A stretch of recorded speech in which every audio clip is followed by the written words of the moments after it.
Welcome back to Sinsheimer Stadium. It's a beautiful, beautiful Sunday afternoon here in San Luis Obispo. Before we get first pitch, we're going to take you into the press box. My name is Addy Daudet, and I am joined once again. It's Vincent Regalado. He's going to be on the broadcast with me today for the pregame show, and then for the first inning. Correct. It's Intern Appreciation Day here at Sinsheimer Stadium, a day where we appreciate all the interns, all their hard work, everything that they do. So we'll have a little bit of a surprise every single inning. You guys will catch on probably after the second, but you guys can sit tight for that. But first, let's take a little look at the game yesterday. Obviously, kind of an upsetting night for the Blues. They lost to the Academy Barons. It was 15-0. It was, however, the fireworks show, 80th anniversary of the Blues. So kind of a fun way to at least leave the park. Got to watch a beautiful fireworks show with what felt like half of San Luis Obispo. I mean, the crowd was filled. Every single seat, every patch of grass was taken up. And to focus on some of the positives, two pitchers came to the mound. Two pitchers that you maybe would never have guessed. It was Kevin Spear and Brady Owls. They came in the 8th and the 9th inning to finish it out for the Blues here at home. What was it like being down in the dugout for them to come up?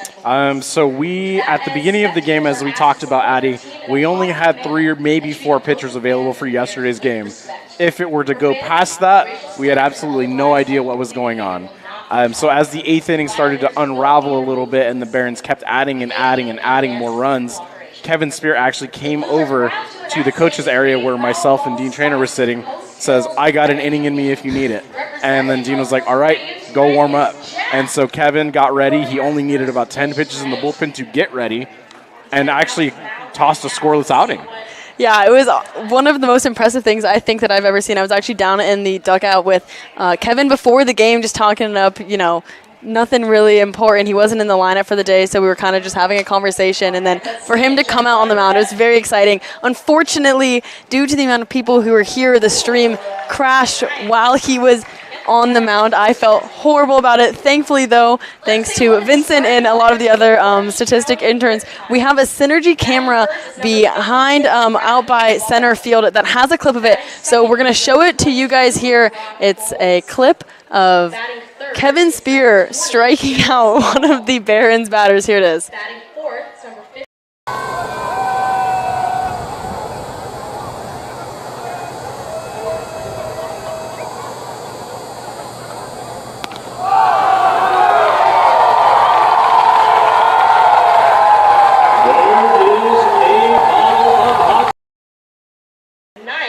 There it is. It was very exciting, at least to be up here in the press box and in the stands. I mean, everyone, the crowd went wild. It was fun. You could see Miles Mader there, who's the catcher. I mean, how excited he was after that one. It was very fun to watch. Yeah, and I mean, even after that right there, we decided it would not be in Kevin's best interest to go back out there for the 9th inning, protect the players' arms, And so the next person that came to mind, I bet you Brady Alves can throw us an inning. He throws a pretty good batting practice, so let's see what he's got. He's like, you know what? I'll go out there if it helps us. And help us he did. A scoreless 9th inning, including striking out the league's leader in home runs. We don't have his clip up yet, but we will get it for you guys to show later in the game. We'll show Kevin's again because, I mean, it's too much fun to not show more than once. Again, unfortunate loss for the Blues. The playoffs are still clinched. Tuesday here against most likely the Sonoma Stompers. The tickets are available, so you can head to the SLO Blues website to purchase some of those. It should be a very fun game. It's playoffs, so it might look a little bit different as for kind of the activities that go on during the game. But, of course, if you can't make it, we'll have it all here on the Blues Streaming Network. And hopefully a couple more games in the rest of the week. We'll have that all here. We got the first pitch in just a couple of minutes here, but we got a couple of things to do first. So, again, my name is Addy Daudet. This is Vincent Regalado. He'll be with me when we get back, all here on the Blues Streaming Network.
Welcome back to the Blues Streaming Network. It's another beautiful day for baseball here in San Luis Obispo. It's the last home game of a regular season play for the Blues, but lucky for all of you and for us up here in the press box as well. The Blues will be back here on Tuesday of next week for the wild card of the CCL playoffs. They'll most likely be taking on the Sonoma Stompers.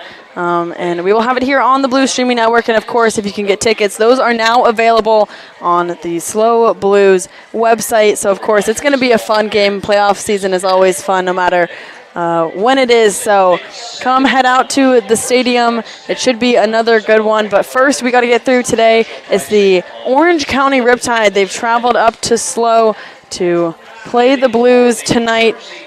The Blues, who are currently 31-14 on the season. It's a career high for the Blues. They've never had this many wins in a season, so it's been pretty fun here at Sinsheimer. And they're taking on the Orange County Riptide, who are currently 26-16.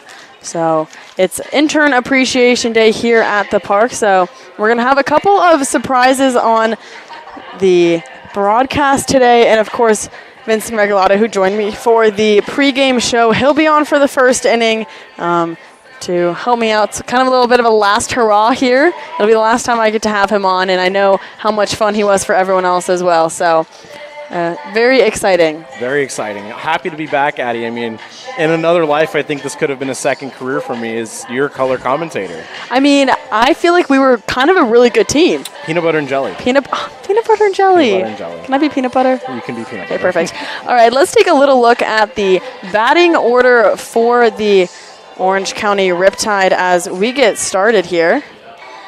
Leading it off for the Riptide, it's going to be the right fielder, Bradley Navarro, followed by Brock Folds and Jarrett Sable in the number 3 spot. Cleaning it up, it's going to be Tatum Marsh, the left fielder, followed by Madden Acco and Reed Montgomery.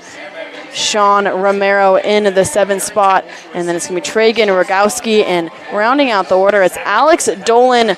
That's the batting order for the Orange County Riptide, who we'll see in just a moment here. It's Blues baseball at Sinsheimer, the last game of regular season play at home. First for the Orange County Riptide. Leading it off here, it's going to be Bradley Navarro, and of course, Vincent, who is a seasoned color commentator at this point, he's of course going to be giving his input because he is so smart, but also going to be asking him a couple questions about what he does here for the Blues. The first pitch coming in at 2:06 p.m. Currently a beautiful sunny day here in San Luis Obispo. A great day for baseball. The count is 1-0. The pitch misses high and outside. Okay, let's get started here, Vincent. I have a couple of questions for you. Yeah. Number one, I would like you to list every single role that you've had so far this season. Ooh, okay. Does that include the unofficial rules like Yes. general manager on the road? Yes. Okay, so first and foremost, my role here is Director of Baseball Operations, which means I get to oversee the baseball operations department, including 2 of my fabulous interns, Scott Rapicelli and Joe O'Connor. Joe and Scott set up the Synergy cameras. They track the game on the TrackMans. They track the game that you see, like the live play-by-play on Presto. I upload everything as long as I just go through everything, make sure it's all correct, and then I upload everything for them. They do such a great job, and it really does make my life easier. That one's hit sky high. It's going to be the catcher, Kevin Spear, to get the first out here at home. A pop out right above home plate. It's out number 1 here in the top of the first inning. Okay, so Please continue. that's part of my role right there. And then the second part of that, this is where we kind of mix like the intern and the coaching staff part of it, is I'm technically considered part of the coaching staff, where I deliver all the scouting reports. I keep the TrackMan dashboard up on my laptop, give the players live insights to what's going on the mound. So typically the way that, let's just for example, we'll say Brendan Comerford is hitting 3rd in the inning next inning. What he would do, he'll check the pregame scouting report that I wrote for them. put up on the wall, went over with the hitting members before the game, and then he'll come over to me, what's it look like right now at this moment, so that he can get himself ready for what's to come when he gets out there. And that's why we lead the league in runs, things like that. It's a well-oiled operation to be able to do stuff like that for the hitters, and they really do appreciate it. And 31 wins speaks for itself. This coaching staff, it's very collaborative with each other. Nobody means more than the other, type thing. Yeah, I will say, Vincent, besides the fact that you've been literally on air with me a couple of times, a lot of the stuff he does is very much behind the scenes. Not a lot of people understand what he does. Let's be honest, I barely understand what he does. I just see him counting numbers. But does a lot for the team. I see how appreciative these players are for the work that you put in. It really is. The players will come up to the press box before the game. We saw that with Jake Hicksonball a couple of times. And then Comerford is almost always talking to you or texting you or something. Yes. Trying to figure out how to improve his play. And that is a called strike 3 for the second out here in the top of the first inning. And the first bottle of hot sauce awarded to a player here at Sinsheimer. At the plate there. That was Brock Folds, which means it's Jarrett Sabal to the plate. The Blues with 2 outs already here in the top of the first inning. Okay, so that's your official role. That is my official role there. Let's talk about everything else you've done. So everything else. Obviously, I've been color commentator of course for you up here, which was a fantastic experience. On the road, people like to call me the road general manager. Yes. Because I handle all the day-to-day operations at the road ballparks that we visit. So for example, if Addy needs a spot, I help Addy get a spot for her broadcast. Big swing. It's going to go out to right center field. Out in center today is Dom Nahar, and he'll make the catch for out number 3. That's 3 outs here in the top of the first inning. There's no runs, no hits, no errors, no runners left on base. It's the last game here at Sinsheimer. We're going to have a very quick little ad break, and then we'll be back for the rest of the roles that Vincent Regalado filled this season so far.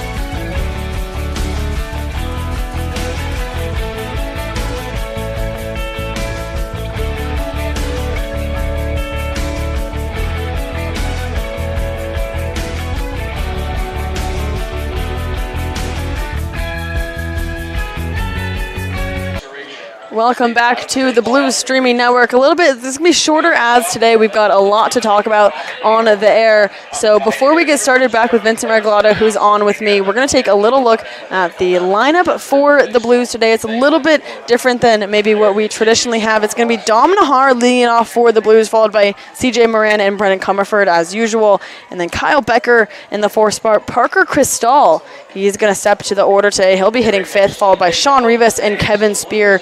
Brady Alves, and then Diego Gonzalez will round out the order today. First to the plate, it's going to be Dom Nahar.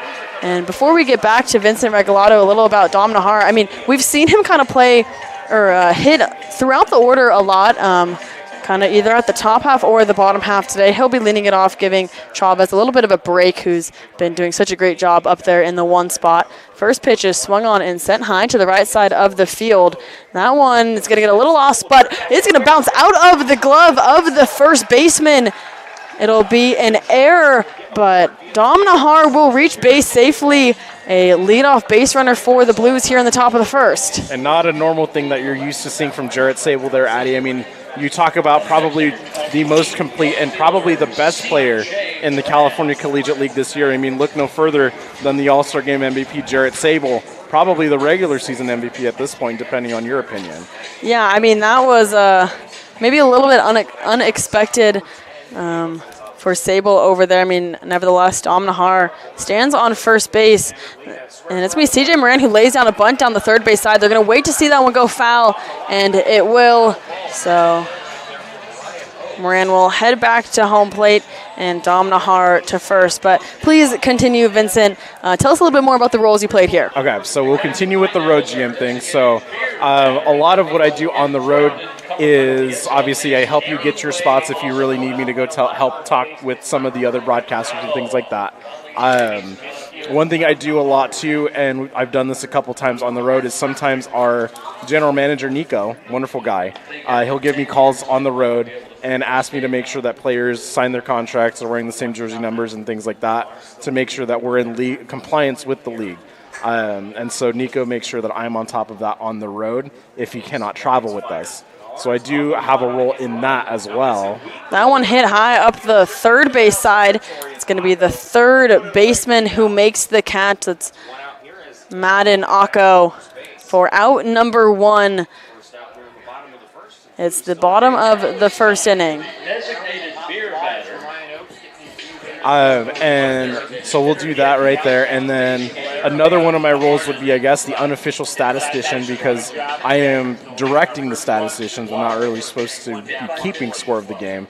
However, with some of the roles that I've held this year and some of the changes that we've had in staffing, I've found myself scoring the game quite a few times this year. So I've done that as well. Obviously, the scouting reports that I do each and every day, I mean, realistically, Addy, I'm working this job probably 12 hours a day, because I'm doing a lot of stuff before the games start. I'm doing a lot of stuff after the games end. Sometimes I'm up doing this job until about 1 to 2 a.m., depending on how late the game from that night ran, because players are up texting me 12 a.m., 1 a.m., hey, what's my tracking report look like? Hey, what did I do here? What did I do here? So those are kind of most of the roles that I've held so far this year. Yeah, I mean, I feel like every time I see, whether we're sitting on the bus going to a game, we're at the hotel, waiting for the next one to start, if we're on the road, you always have that laptop with you. Pretty frustrating for me when I just want to hang out and you ignore me, but we have nevertheless. Good conversations on the bus while I'm doing scouting reports on the laptop. Yeah. The count is a 1-2 at the plate. It's Brendan Comerford. He sends that one foul. He'll stay alive here in the box. It's Dom Nahar who stands over at first. An error by the first baseman, Jarrett Sable, puts him on, and then a pop out by CJ Moran to the third baseman for out number 1. It is the bottom of the first inning.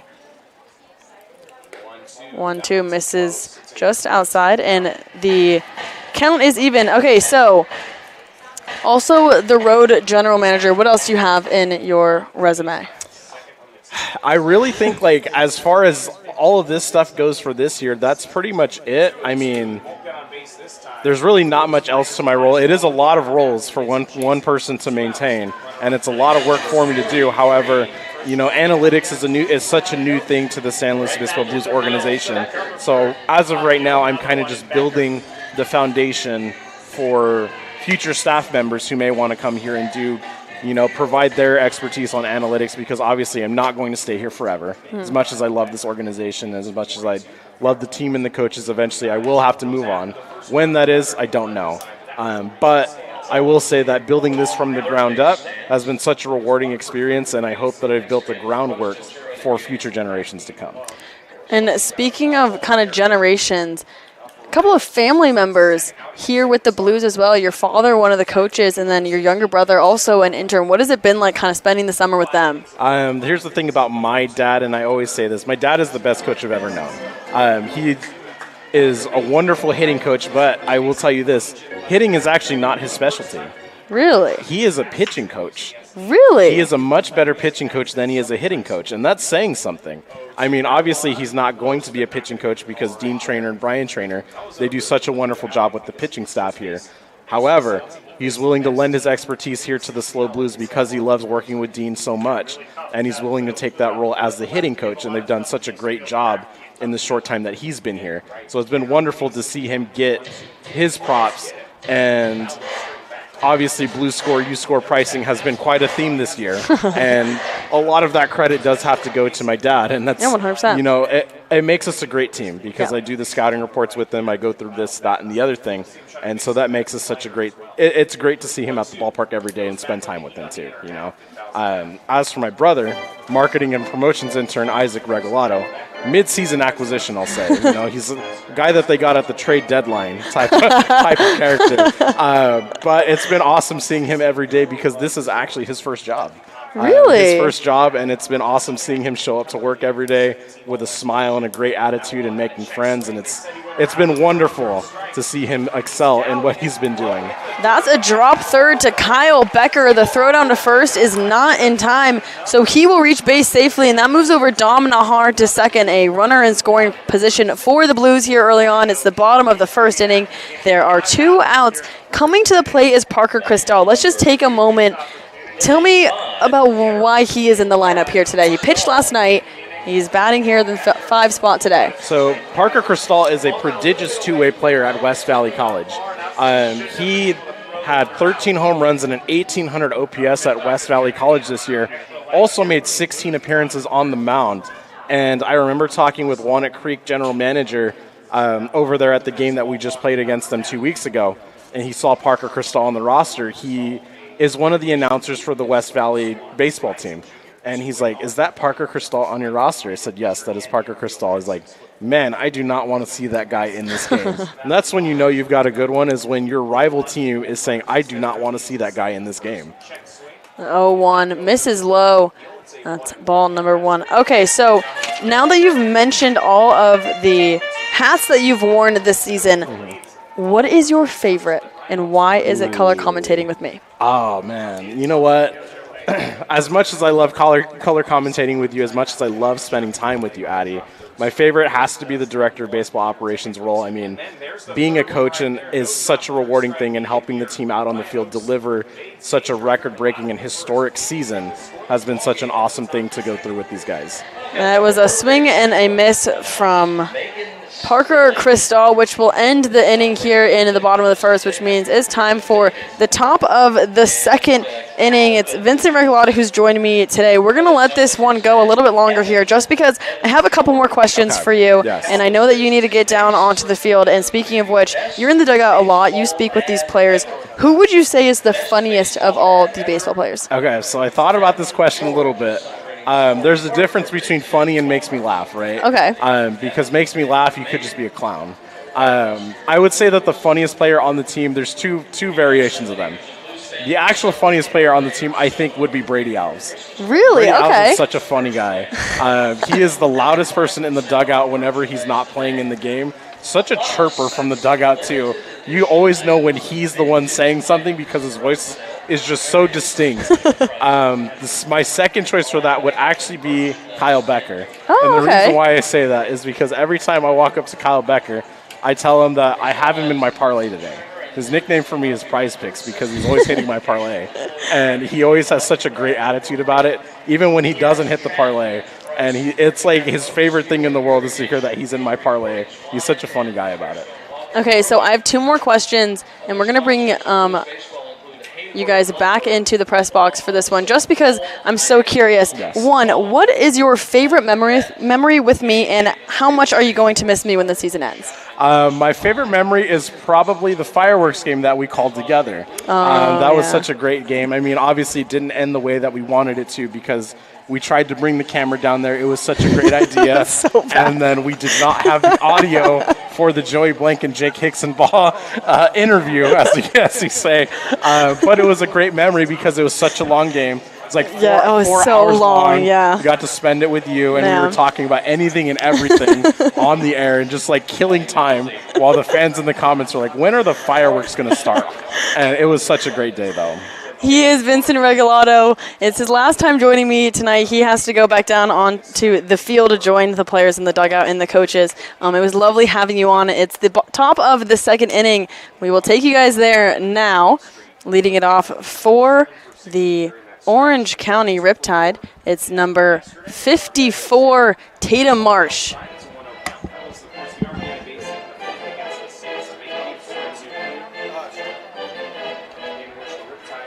I promised you guys some exciting things every inning for the Intern Appreciation Day, and we've got another one here. Joining me on the air today for the second inning, it's Scott Rapicelli. Welcome to the broadcast. Thank you, Addy, for having me on. I really appreciate it. Scott, tell us a little bit about what you do here for the Blues.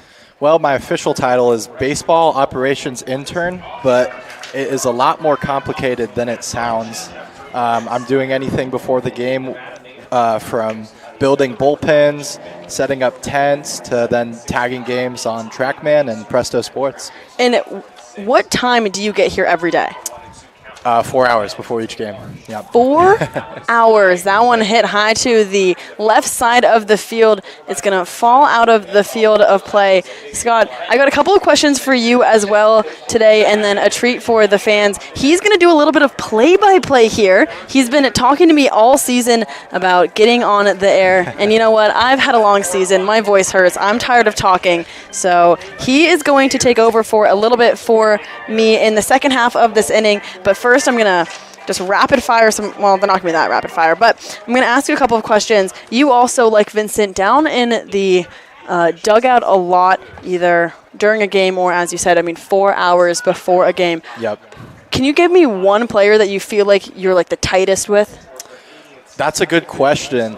I think my answer would be Troy Cooper from Cal Poly. I also work with the Cal Poly baseball team, so that would be an easy answer for me. Spent a lot of time with them on the bus and on the road, and then going into the dugout, it was an easy transition here with the Blues. That one's hit sky high out to Dom Nahar, who's in center field for out number one here in the top of the second inning. It's the Orange County Riptide versus the San Luis Obispo Blues in the top of the second inning here. So, Scott, obviously we got highlight reels for the players. You know, we can talk about kind of their actions throughout a game. Absolutely. You maybe have the best highlight of the entire season, and that would be chasing down a streaker across the field and tackling him over by the left field fence. Can you please walk me through what happened in that moment, kind of taking off, tackling him, what it was like just the story of how that happened? Absolutely. I'll paint the picture for you here, Addy. It was our first game of the season against the Philippines baseball group, and I was sitting in the dugout just doing my normal tasks during the game, and there were a couple of fans who might have had a little bit too much to drink that were right above our dugout yelling at us, and one of the guys was saying, "I'm going to streak the field." And so I told him, "You can go, but I'm going to get you." And obviously I was joking, not expecting this fan to rip his shirt off, slide under the rail, run down the stairs and out onto the field. And from there, it was just natural instinct, just chased him down. That one hit high to the left side of the field. It's going to drop in between the right side. It's going to drop between the right and the center fielder. He's going for third. The throw will not be in time. It'll be a triple for Madden Acco. He makes his way all the way to third base. A runner just 90 feet away from scoring here in the top of the second in the top of the second inning for the Orange County Riptide. Wow, what a hit for Acco there. But please, Scott, sorry for interrupting you. Continue with your story of the streaker. No worries. And so we tracked him down. Me and our cameraman, Carter Bradley, got the streaker down to the left field line. He hopped the fence, but tripped when he got down there. And as soon as he got up, I picked him up and tackled him to the ground. And it really makes for a good story. It's the first streaker in Blues history. And the fact that you defended the Blues name, you defended this park, that's really how we should call it. Tackling him down over the third base side. Unfortunately, we didn't have video for that game, which is so unlucky because, I called the whole thing happening. Yes, you had a great call on that. And I really appreciate that. You made it very exciting for us in that game. What was it like kind of going back in the dugout? How did the players react to it? It was electric. I ran back actually through the Philippines dugout that day, and even they were celebrating with me. Even though they were down to their last out at the time. And then I was embraced by the guys after the game ended, and it was just a good time. Yeah. Yeah. it shows the grit that we're willing to bring here in San Luis Obispo for this team. And is that going to go on your LinkedIn, yes or no? I don't know. I think it's a good story, and if I'm ever asked what's the craziest thing that's happened to you at a baseball game, that would absolutely be my answer. I don't see how it could not. You spend a lot of time up here in the press box, and then, of course, down in the dugout as well. What do you prefer? Like, where do you like to be in a game? It depends. I really enjoy the press box, getting to see everything happening at one time. Obviously, the dugout is a different perspective, but just getting to work on my technical skills up here, tagging games on TrackMan, just kind of calling the game along with the pitchers and getting into their heads, trying to see what decisions the coaches are going to make. I think that's the most fun for me when I'm up here. Yeah, I mean, you kind of have had an interesting summer, as a lot of us in the press box have, considering, just kind of the role changes and things that have happened up here. There was a period of time the TrackMan wasn't even working, so you were kind of just, obviously down in the dugout a lot. You, as well as Vincent, you do a lot of things in your day-to-day. I mean, you mentioned getting here 4 hours before every game. So can you walk us through kind of what a day in your life is like on a regular day where everything goes right? Absolutely. Well, I couldn't do anything that we do here as that ball's hit out into right field for a foul ball. I couldn't do anything that we do in our role without my main man, Joseph O'Connor. I work with him at Cal Poly Baseball as well, and we get here to the field, like we said, 4 hours before game time, breaking down bullpens, putting clay, tamping the bullpens, making sure they're ready to go, setting up tents, taking out trash, just anything and everything that you can think of that the coaches and players could need before a game. And, Joe O'Connor is a big part of that as well. Yeah, you guys are like always tied together. I mean, I feel like if I see one, I see both of you. That one's got way a ways there, and that's going to bring in Madden Akko. It's the first run of the game. It's for the Santa Barbara Foresters. A wild pitch way a ways from Kevin Spear there to the left side of the backstop, and that's the first run of the game here. Just like that, there's no runners on the pads. The count is full, 3 balls and 2 strikes at the plate. It's Reed Montgomery. The 3-2, big swing, and that one's sent sailing down the first base side. It's going to hit the fence by the Blues dugout. Okay, so that's what you're doing before a game. Yep. So then what are you doing like when the rest of the interns show up and it's like 2 hours before or like right before the game starting? Yeah, so around that time we'll be putting lineups into TrackMan or Presto Sports. Those are the 2 pitch tagging devices that we use during the game. And on Presto, technically we are the official scorers, so during the games, making sure that we're locked in on the game, watching every play, scoring hits, scoring errors, and it's a lot of fun. It's a great experience. 3-2, hit hard again. That one's going out to the Blues bullpen this time. What an at-bat for Reed Montgomery. He is locked in. Locked in here. I mean, the Riptide has scored 1 here in the top of the second inning on a wild pitch. It was Madden Akko who came in after a triple to right center field. Count is still full here to Reed Montgomery. The pitch. Big swing. That one's going to go the same way, this time out to the Little League of field over the first base side. Yesterday, a long day of baseball. Yes. An unfortunate loss for the Blues. Of course, we got to see some fireworks shows. Where did you enjoy those last night? Well, we were fortunate enough to be able to go down onto the field and watch just an amazing fireworks show, and it helped the sting of that loss. It is a cold strike 3 to Reed Montgomery. What an at-bat for him. He goes down looking. And there are 2 outs here in the top of the second inning. Listen, I'm feeling very generous and also very tired, and it's only the top of the second. Would you like to have the last out here? Absolutely. I'll hop on for you, Addy. You've done so much for us this year, so we really appreciate you. And Goki with the 0-0 count as he gets into his windup and delivers the first pitch. Just high for ball 1. Titus has come a long way this season. He's a tall right-hander, and he's just looking to attack the zone here with Sean Romero at the plate, get this last out of the inning, and get the Blues up and hitting. We saw some fun pitching yesterday. As that ball is fouled back. We saw Kevin Spear and Brady Alves come to play. I had to ask you a couple more questions because this was a fun one for us up in the press box to see these two guys come up. And it's more fun because we kind of we find out before the rest of the stadium finds out. We have, our little walkies that go in between. When you hear Kevin Spear's name, what are you thinking? Kevin Spear is a dog. He's a guy who brings the energy as Titus misses up and out there for ball 2. It's a 2-1 count, but Kev just brings the energy. He's a catcher from the University of Washington, and there's no one else that I would rather have as a position player pitching than Kevin Spear, and that was just a wonderful time.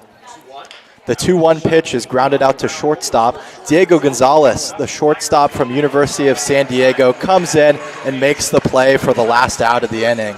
1 run on 1 hit for the OC Riptide. The Blues are coming to the bat.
Going into the bottom of the second inning here in San Luis Obispo, the Blues are down 1-0 to the OC Riptide as first baseman Sean Rivas comes up to the plate. Rivas, the first baseman from Cuesta College, the junior college out here in San Luis Obispo. I had some experience playing against the Cuesta Cougars as that ball is taken on the outside half of the plate for strike 1 with my time at Santa Barbara City College, and just a grindy school. They always produce good ball players. Oaks is second offering to Sean Rivas is down. That ball is low for 1-1. Kind of a fun lineup for the Blues today. We see a couple of different changes. Dom Nahar, who's leading it off, and then, of course, Moran and Comerford Becker as well, kind of solidified that 2, 3, and 4 spot. Swing and a miss from Sean Rivas. Yes, getting the young guys in there, getting them some playing time. It's been fun to see those guys develop this year. And here's the 1-2 from Ryan Oaks. Fouled off. Went up and out with that fastball. Rivas just able to get the bat on it. Fans are kind of trickling in here still to the stadium. It's a 2 p.m. start today. We're about 37-ish minutes in. Kind of interesting, the Riptide a little bit late to the game today. Barely got any warm-up time. Yeah, that was interesting. We were questioning whether we were going to play this game, but no worries. They came. It was a little show-and-go day for the Riptide today. Sometimes that happens, especially traveling on bus in the CCL. The 2-2 is grounded out to third base. The throw on to first for out number 1. Yeah, unfortunate for the Riptide. They're south, so they had to come up north, which is a little bit better on a Sunday versus vice versa if we had to go down there. But they played at 7 p.m. yesterday. Wow. They had a 7 p.m. start. We start all of our night games at 6 p.m. Yep. And usually our Saturdays at 4 p.m. But yeah, a 7 p.m. start yesterday, and then had to turn around and get here by, I mean, they probably would have preferred it to be like 11 or 12, but they didn't get here until, I think, past 1:30. Yeah, that's an interesting turnaround for them. And also, we had a late game as well last night, so everyone's trying to get back to it. As Kevin Spear, the man of the hour, takes strike one there. We were just talking about his heroic performance on the mound last night, so it's good to see him back where he belongs, catching and swinging it from the right side. If we get a moment here, we have a replay of the strikeout he had when he came to the mound. So we'll try to show it again. We showed it in the pregame show, but yeah, we'll try to show it again if we get a moment's chance here during his at-bat. Absolutely. And here's the 1-1 offering from Oaks. Swing and a miss. Spear, great bat speed. He hits the ball hard, and he's gotten a lot better this season moving forward. He's getting more consistent, and he's dialing in his approach at the plate. His batting practice has become a lot more professional as the season's gone along. The 1-2 is on the outside corner of the plate, and he swings and misses for strike three for the second out of the inning. Just for funsies, let's just show real quick his outing from yesterday. Yep. Here it is.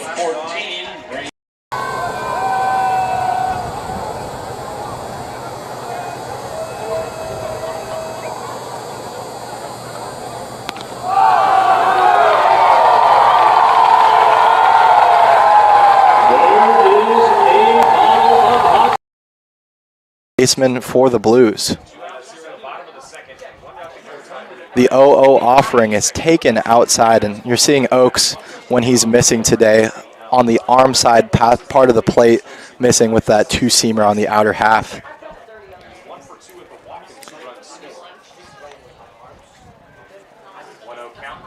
The 1-0 offering is up high, swing and a miss, and we're even at one. Interesting enough, Brady also coming into pitch in the game yesterday. Yep. So Kevin Spear, who hit 7th, it's now Brady Alves in the 8th spot. He also pitched in the game. He pitched in the 9th.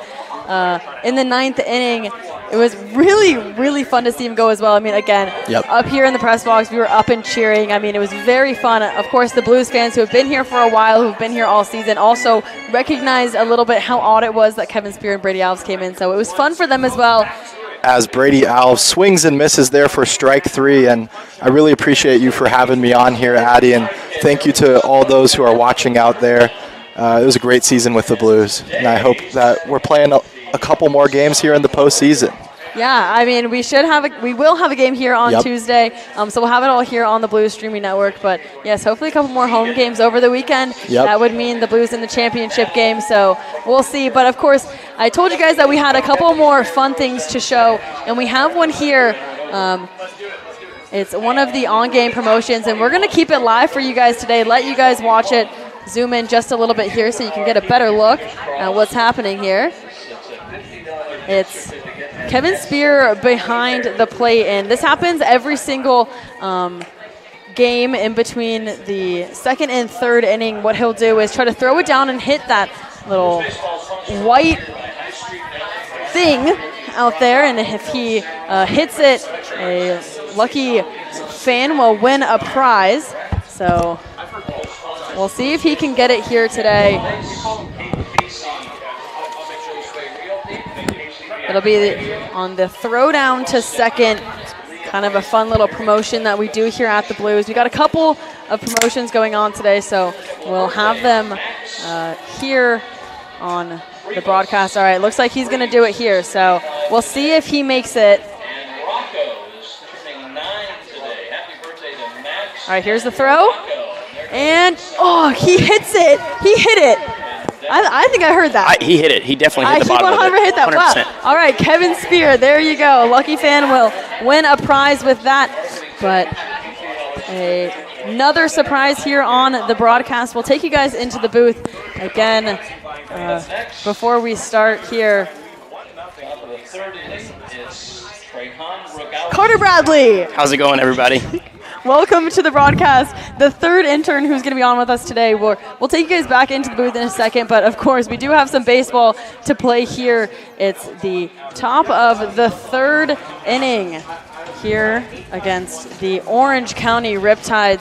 At the plate right now, it's number 24. It's Tragan Rogowski as he hits that one foul over the first baseline. The count is 0-2. Excuse the heavy breathing. I had to run over here from the dugout. I was running, tried not to make contact with any fans. I don't think Adam would like that too terribly much. Well, please explain to us a little bit what you do here. Why were you just running from the dugout? Yeah, Addy, so I'm I like to say I'm the director of photography because it sounds cooler than the team photographer. That one's hit up the middle of the field into center.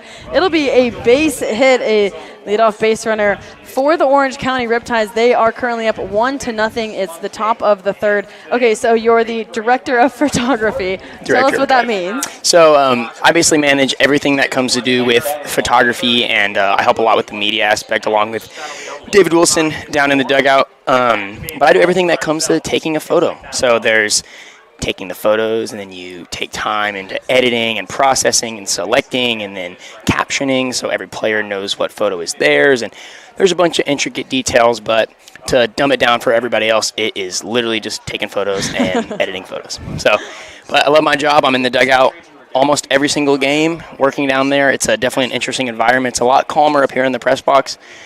Working the dugout can be really interesting, but it's honestly one of my favorite parts of the job.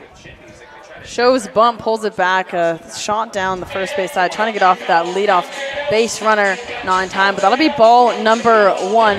Okay, so you're down in the dugout a lot. The last two guys I've talked to, kind of similar time in the dugout. What's it like down there?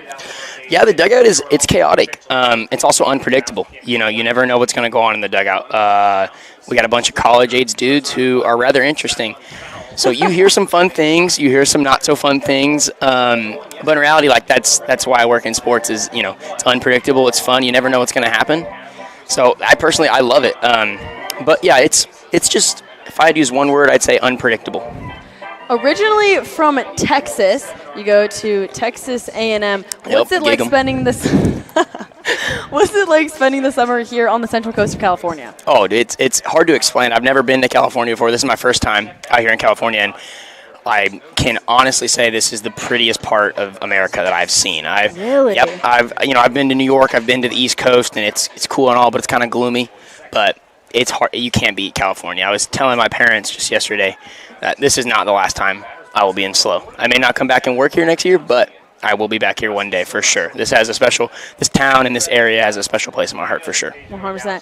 So the Texas A&M, you're a photographer there as well for a lot of every sports team. Every sport, yep. Out All there. 13 of our D1 sports. So what has it been like? Does it feel like you've slowed down here a little bit? Does it feel kind of the same thing? Obviously it's the summer baseball. It's not, the Division I sports. I would say, it's kind of been at A&M. It's a lot of a lot. So you're kind of learning on the fly, and like, for example, I went with our equestrian team to Ocala, Florida at the World Equestrian Center. No one really knows a lot about equestrian unless you do equestrian. It's kind of one of those sports. And so me, who knows nothing about equestrian, kind of have to learn on the fly. Here, I know baseball, played baseball since I could walk. I don't have to learn anything. It's a lot of doing the same thing over and over again, but that's a lot of photography, and in that, you can learn to be creative through what is somewhat monotonous at times. Although baseball is a repetitive sport, every single play has some intricate, creative moment, and my job is to capitalize on that moment and capture it. Shows bump, pulls back. He'll draw a walk. And there's two base runners for the Orange County Riptide here in the top of the third inning. There are no outs. The Riptide's up by 1. So you mentioned kind of how there's something to always find, take a picture of. Do you have any position, offense versus defense? What do you prefer to photograph? Great. It's the easy answer. You can't beat just a pimp job home run. There's nothing you can do about just a absolute moonshot bat flip. Those are hard to beat. We don't get many of those out here in Sinsheimer. A bit of a hard ballpark to get anything out on, but yeah, it's hard to beat a good home run. But personally, if I can capture a good defensive play I'll be very happy with that. Like I got an okay photo of Kosei earlier in the year. I got an okay photo of Kosei earlier in the year, and I was relatively happy with that.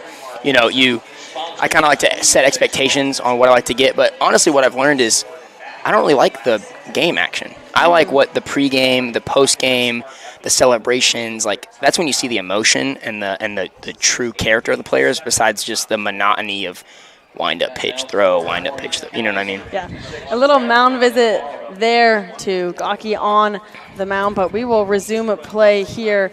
How does it feel for you when a player uses your photos? Like if they're like putting it in their Instagram, like do you feel like you succeeded? Yeah, I love it. I mean, it's one of my favorite parts of my job is just getting to see my work being used by, or seeing it be used by people who also appreciate it. We don't have a videographer down here, so when it comes to content down on the field, besides David's phone videos, I'm the only person that's getting content to these players. And a lot of these guys are here trying to get like likes and views and trying to get people to see them because a lot of them are in the portal. And so it means a lot when I see my photos getting used. Like for example, one is pulled all the way to the right side. That'll drop foul over in right field. It's Kyle Becker out there. So the base runners will head back to the respective bases, and that's going to be strike number 2. But yeah, so like for example, Indiana Baseball posted one of my photos talking about like the boys are working in the summer, and it was like Miles Mador's photo of him like pumping his fist and celebrating at home, and I'm like, that's so funny and weird. Like that's my photo. Like this just is interesting. I would have never thought I was taking photos that I'd see on Indiana Baseball's Instagram account. Yeah. So I really enjoy seeing players use my photo. It means they like it. It means I did a good job. So, you know, I don't love necessarily when they post the photos and they put some crazy filter on it and it's just like, oh, all that work down the drain. But I love seeing them use it. So you've been here all summer. What are you doing on your off days? I know that you travel a good amount. We did that one long road trip, the first long one. Very long. No, very long, yes. But what are you doing kind of on your off days? Yeah, well, I like to enjoy my off days. To answer another question that you haven't asked, I'm going to miss the beaches here. Ooh, you don't get the beaches like that. Oh, way Diego. Over the head of Diego Gonzalez at shortstop. It's going to go into right field. Dom Nahar is going to field it, but that is going to be another run for the Orange County Riptide here. It'll be run number 2. There are no outs here in the top of the 3rd inning. It was a RBI single by Brock Folds. Sorry, make that Bradley Navarro. He now stands on first base. Run at number 2 for the Riptides. Looks like Shane Grant, I think is his name, is warming up in the bullpen. Haven't got to know him much. He's new here along with a wave of some extra pitchers since due to some injuries and stuff. But this could be, is this Shane's debut? Shane played in the game the day before yesterday against the Conejo Oaks at home. That very fun, also long game. Yes. I recall that. Yep, I remember that. Lots of long games here towards the end of the season. Kind of what happens, you're losing a good amount of players. They're going back to their schools, getting ready for the school year to start in the fall. So a couple of guys, as you mentioned, coming and joining us, which has been fun. But losing a lot of those guys that we kind of grew to love. We really did. It's hard. It's hard watching those guys go. One I could think of an example like Connor Mendez. Such a solid pitcher for us. I mean, make a play. There you go. Right over Cristal at third base. Both runners will stay on their base, but that will be the first out here in the top of the 3rd inning. Out number 1, Parker Cristal over at third base today. Usually we're seeing Brendan Comerford over there. I think Dean Trainer kind of wanted to switch it up a little bit, give guys the opportunity to play where they kind of want to. I mean, Parker Cristal, who is a two-way, so it's not unusual to him. Yeah. This game, the last Sunday home game of regular season for the Blues. They've clinched a playoff spot, unfortunately, with the loss yesterday. Unlikely to take the number 1 spot in the North. It'll be Walnut Creek who will do it as Gaki steps off the plate. Yeah, Diego kind of pumped towards second. Gaki kind of had a little, trying to keep that runner on his toes out there. Don't want to get someone too ahead, but especially behind you as a pitcher, that can be rather deceiving and a little frustrating, too, if you hear those footsteps behind you. So it's good to keep that runner at second on his toes. Pitch is swung on and sent to the right side foul. And that'll be strike number 1. Okay, so tell us a little bit more. What are you doing on those off days? Yeah, so Beach. Hard to beat the beach, man. You don't get those beaches out in Texas. In Texas, it's Galveston. Go look up a picture of Galveston, and if the water's blue, it's AI. It's not blue. It's muddy. It's nasty. There's that pick the second. Not there.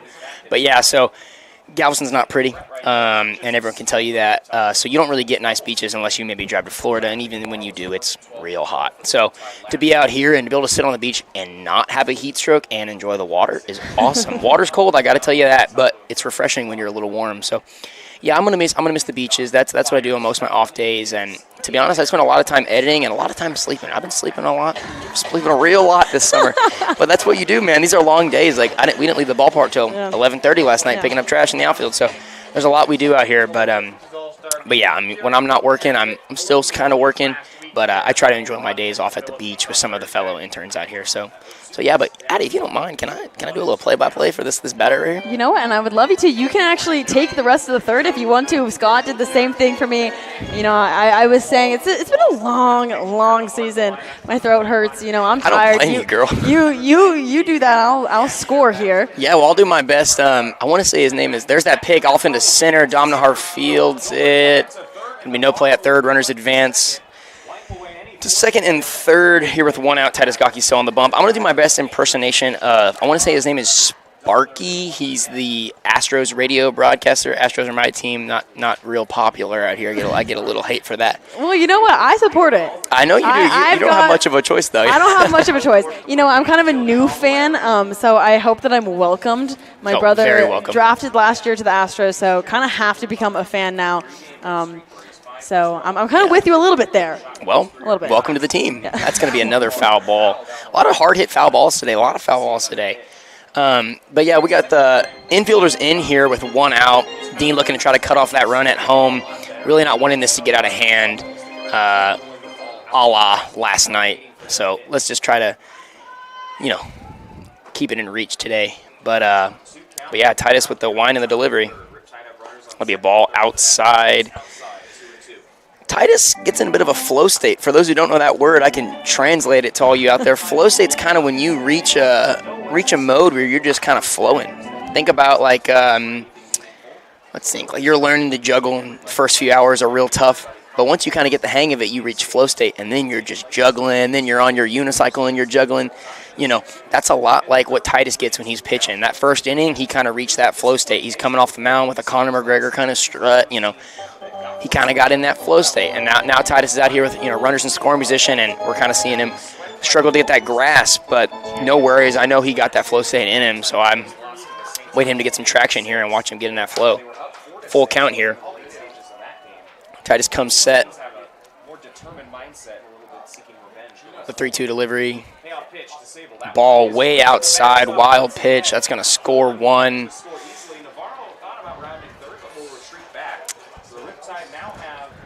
And the Riptide brings in another run here. It's the second run scored off of a wild pitch. The first one was Madden Akko in the top of the second. It's now top of the third here. And here comes Dean.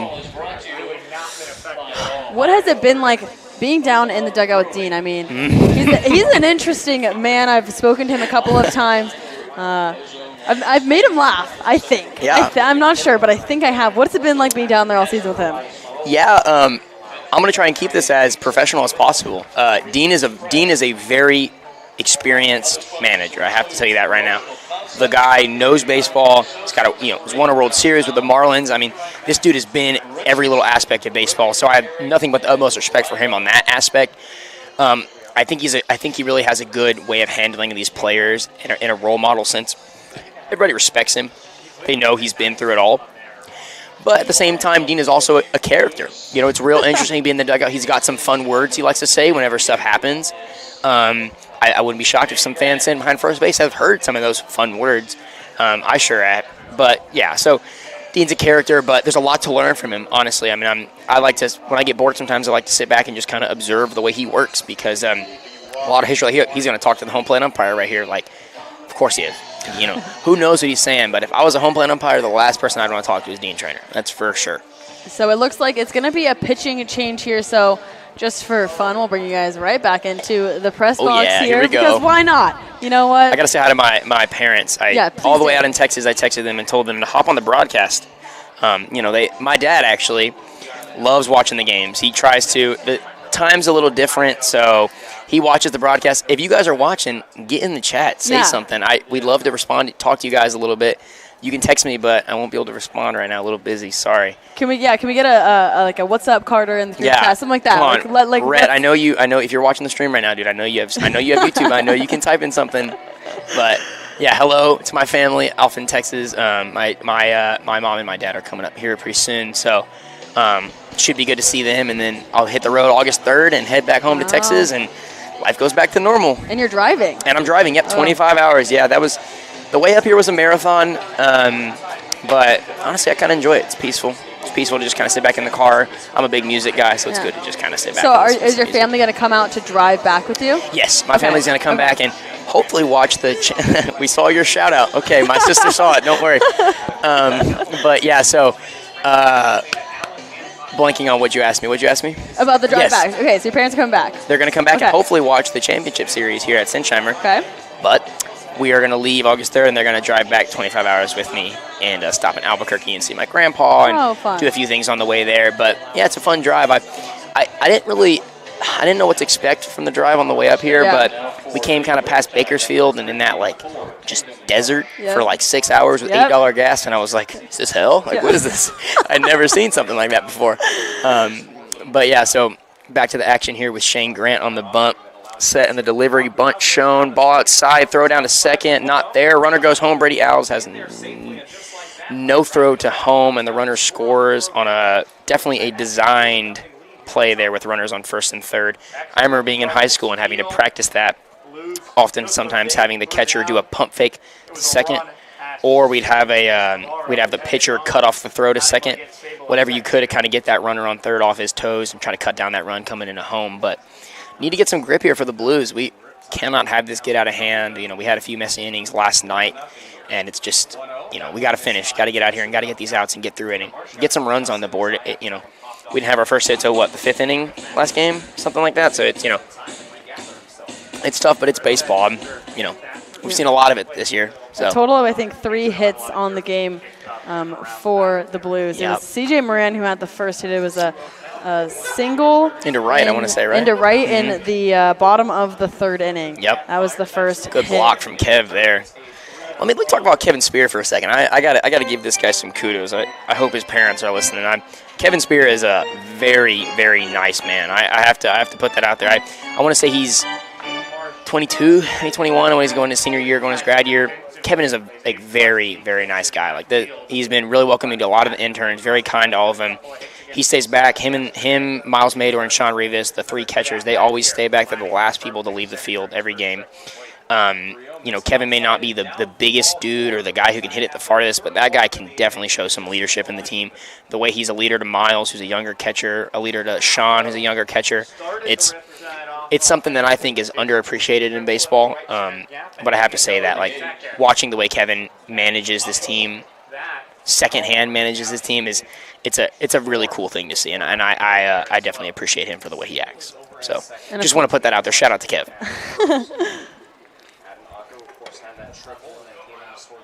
Titus comes set. Here's the 0-0 pitch. Ball up. No, that's a strike.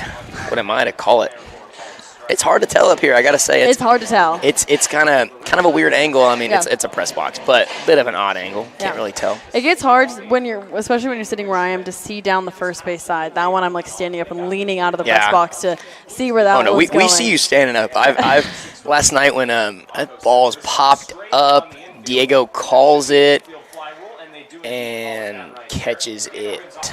Great play-by-play from me right there. Calls it and catches it. It was an infield fly rule right there. You saw the umpire putting his hand up. Diego Gonzalez, who's out at shortstop today, he makes the catch, and that's out number 2.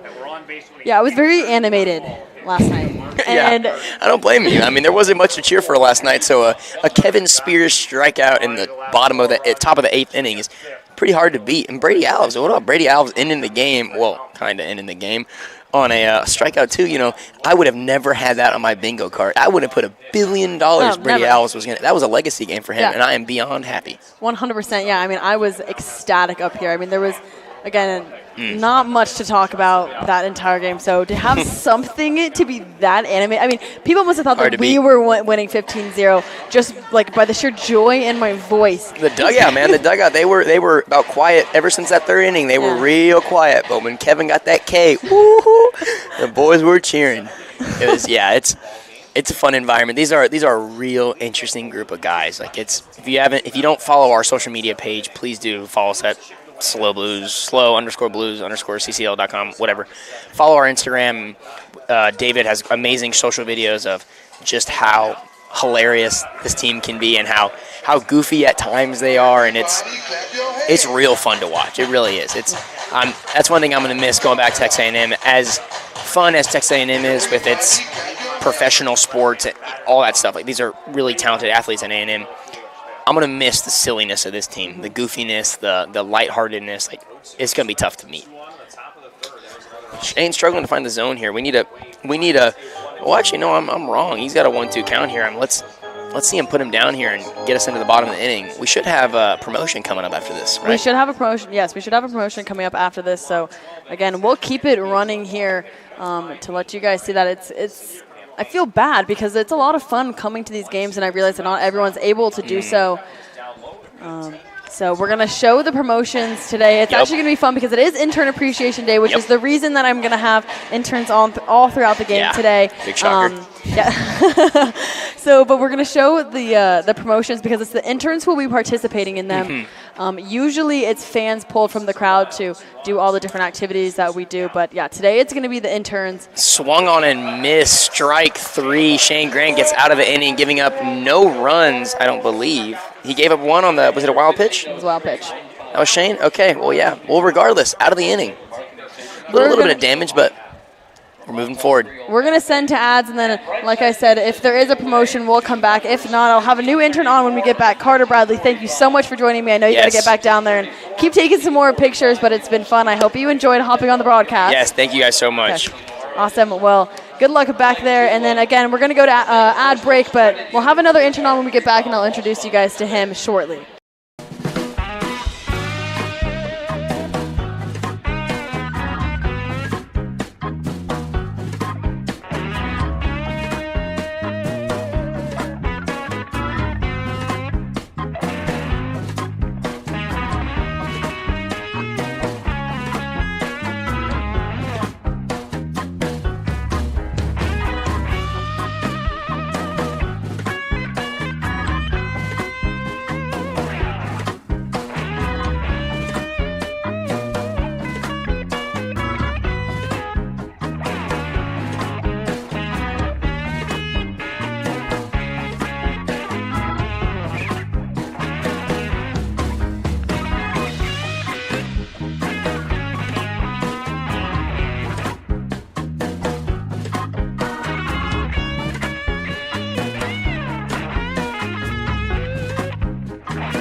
Welcome back to the Blues Streaming Network. My apologies, guys. I don't know what's going on with me. It's the last game. I'm getting out of my head here. It's the bottom of the third. Carter is still on with me. He's actually going to fully take this bottom half of the inning, which is fun because we're up to bat. So you go ahead. You lead this. It's all you. Swung on out to right. That's going to be a can of corn for the right fielder, whose name I don't know. I would go down, but David, my social media guy, y'all can't see it, but he is wearing my camera straps and my cameras. He is taking photos right now, and he is coming up next inning, I'm pretty sure. So he will be giving me my cameras on a little Chinese fire drill. So should be nice. But yeah, so Dom Nahar up to the plate here. Dom is a really cool dude. I have to say that. Dom and I played poker with Dom and a few of the guys, and really consistent. I think he's a really consistent batter. Real interesting take there from Dom. Didn't even start his load. Kind of got his hands high, shook him a little bit, and almost like it was an auto take. Let's see if he does it again here. Nope. That's in there, a 1-1 count. Dom kind of started that as if he wasn't maybe ready to begin his load. He's got a high leg kick. Started this year off kind of with his front foot down, but it's kind of developed into more of a high leg load. He calls it a coil. Posted on his Instagram a photo of me, or a photo I took of him where he's way up on that right leg with his left leg up in the air, showing that coil. But be a ball up. Hitters count here for Dom. Let's see if he can make something happen with one out. Love to see some action here for the Blues. If I got any guy to get a hit here, it's Dom.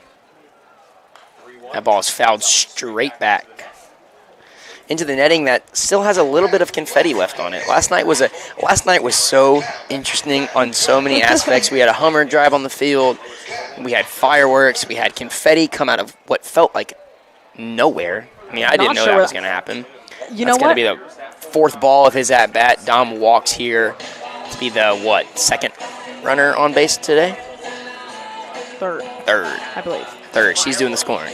I'm barely doing the scoring, guys. I mean, it's really, you can tell it's the end of the season. I've got, let's see, I think 7. Yeah, I have 7 things scored on my book right now. And we are in the bottom of the 3rd inning. So I'm getting back to it. Don't worry, guys. I'm just having fun. I mean, this is the thing. Up in the press box, because you could be down on the field and be with a bunch of people. I get so lonely up here. I'm talking to myself all day. So to finally have people up here, it's very exciting for me. You're doing my dream job, man. Talking to myself. That's all. I love doing that. No, but here's CJ Moran batting from the left side. Man, I think CJ may be the goofiest guy on this team. Oh, 100%. Like 100%. I mean, I have never had a serious conversation with CJ. He just always finds a way to be a goober. Dom runs here, throw down to second, way up in the air.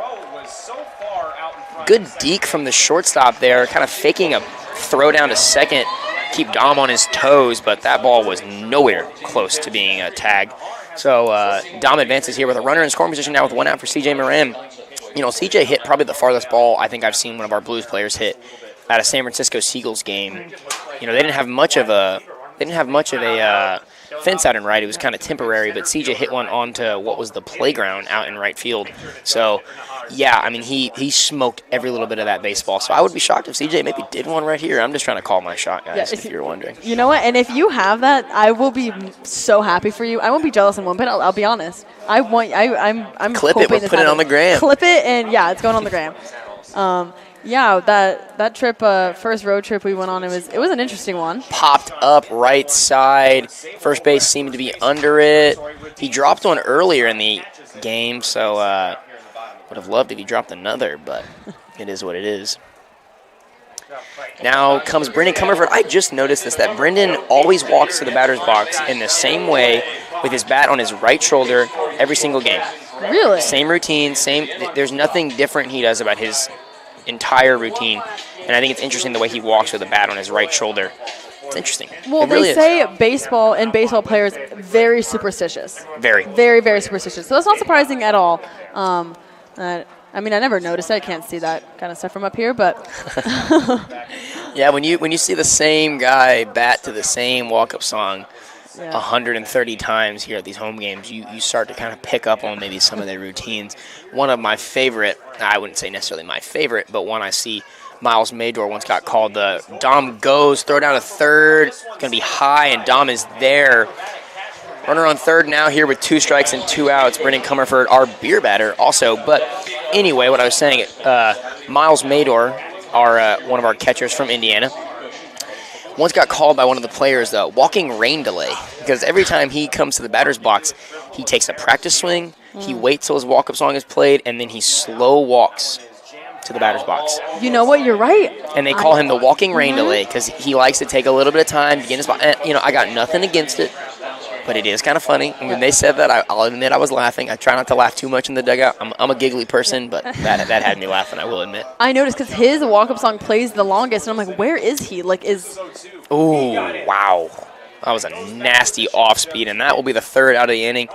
Well, Addy, thank you so much for having me on. Thank you, Blues Nation, for listening to me yap. Thank you for this summer. I am beyond grateful for the things I've learned, and I think we have a promotion. I think we have a promotion. Oh, I'm not down there to grab my tire. Usually I'm down there, and I help set it up because I'm one of the few interns down in the dugout. Let's see. So we're gonna switch the angle a little bit here. Let's see if I can zoom it in so you guys can see what we're doing down there. We're going to cut it. Okay, you can see our interns dressed in yellow. They're setting up the skee ball. Do we know who's doing it? Should be a fan. Do we have the fan's name? I think it's the interns today. Oh, that looks like Merch Emily. Emily is our director of merch. Ooh, bounces it off the blue tire, but just to the right side of it. Here's her second roll. Ooh, short and right. Emily, you got to put some speed on it, girl. Oh, short of the blue one.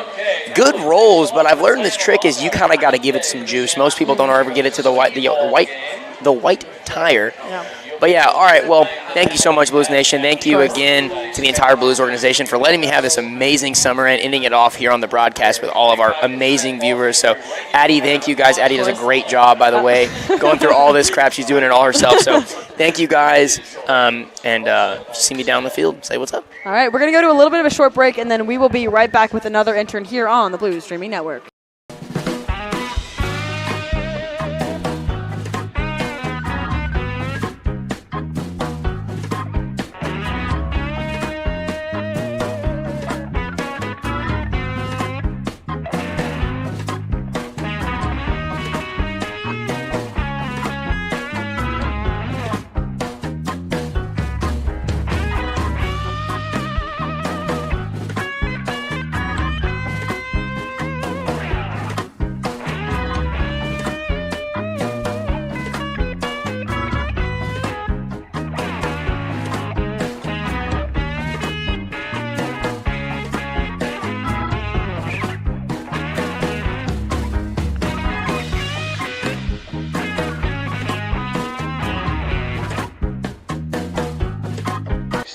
Welcome back to the Blues Streaming Network. It's the top of the fourth inning. The game has gone away here. It's the Orange County Riptides that join the SLO Blues here at Sinsheimer. I have another intern joining me today. We will take you guys into the booth in just a second, but first, that one's going to be hit hard back to the left side. It's CJ Moran out there. That one is out of here. A home run here at Sinsheimer. It's Sean Romero for the Orange County Riptide. The second pitch he sees from Shane Grant, and a home run over the left field side. It's CJ Moran who's out there. Wow, that is run number 5 for the Orange County Riptide. A home run. It's Sean Romero, the catcher for the Riptide. Okay, so wow, what a way for you to get introduced here. Yeah, I hate to be a bad omen for the Blues here today, but it's a beautiful day for a fourth inning of baseball. Glad I can stick with you for it's it. David Wilson. He joins me today. It is the top of the fourth inning. That one hit hard. This time it's going to go foul for strike number 1. He joins me here in the top of the fourth inning. You're the fourth intern on now. First, tell us about what you do here at the Blues. All right, yeah, so I'm the director of social media for the Blues. I started about halfway through the season, and I'm basically responsible for running the Instagram, making graphics, making sure that the Blues have a good presence online as that ball gets behind the catcher. And so, yeah, basically my job is making posts, making stories, keeping fans updated on various happenings for the Blues, and trying to get as much engagement as possible. I've luckily gotten about half of my reels over 10,000 views, which was kind of what my goal was, which is happy. We get a fly out here. Oh, an error for the Blues. That's brutal. The hole just keeps getting dug, but it's Brady Alves over there at second. Going back, I think he maybe lost that one in the sun a little bit. It hit his glove, or maybe it was the outside of his arm. I don't think it was his glove. So, I mean, it hit his arm somewhere and bounced away. The sun is bright. I mean, it's a 2 p.m. game here. It's 3:17 now. It'll be an error for the second baseman, Brady Alves, and it'll mean a base runner. It's Rogowski over on first now. Yeah, I got to tell you, it is a hot one down there. I've been in the dugout for the first 3 innings, and it's a little brutal. Really? So the boys are trying to stay hydrated, but I can't imagine that the minds are faltering just a little. So I think it's just the nature of the game today. It's just the way it's going to be. But, yeah, my job's been fun. It's been fun to film with the guys, get to know them a little bit better than I did when I was a promo intern. So, yeah, but I'm happy to be here for sure. So you mentioned how you started as a promo intern. You're now you're now the director of social media. So what has it been like? Why did you make the switch? Like, what made you want to kind of sign up, put your name out there? 100%. So basically my goal is to be a sponsorship coordinator for a professional sports team. That's what I tell people. My long-term goal is to be the CMO of the Minnesota Vikings. So if there's any Vikings executives watching, hit my line. But yeah, basically this seemed like a really good way to get experience in the marketing world directly, being hands-on. Because being a promo intern, you're kind of you're doing everything around the stadium. You're not really focusing on one aspect of your craft and making it better and trying to perfect it. And as a person who wants to be an executive, you have to be able to understand all aspects of the people below you and how they can get their jobs done as effectively as possible. So I figured that this was the best way to get hands-on experience, learn directly, and also have a little bit more fun. Because at the end of the day, I love interacting with the players. I love being on the field. You know, when we had the walk-off a couple days ago, being able to run out of the dugout with the team was an unforgettable experience. So, you know, you can't really do that when you're selling beer, as that one gets hit out to the outfield, gets collected, and it's just going to be a single for the Riptide. And it looks like that one got away there on the throw. Not sure if maybe the cutoff was prepared to make the throw, to make the catch there. CJ Moran out in left field for the Blues today. And that'll put runners on the corners. Not really sure what happened there. Ball kind of just, I think, thrown nowhere. Yeah, we've got Parker Crystal at third base. Hasn't been playing third base much this season.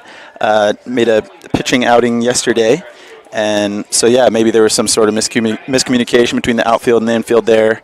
But, yeah, now the Blues are in a bit of a sticky spot with 0 outs in the inning.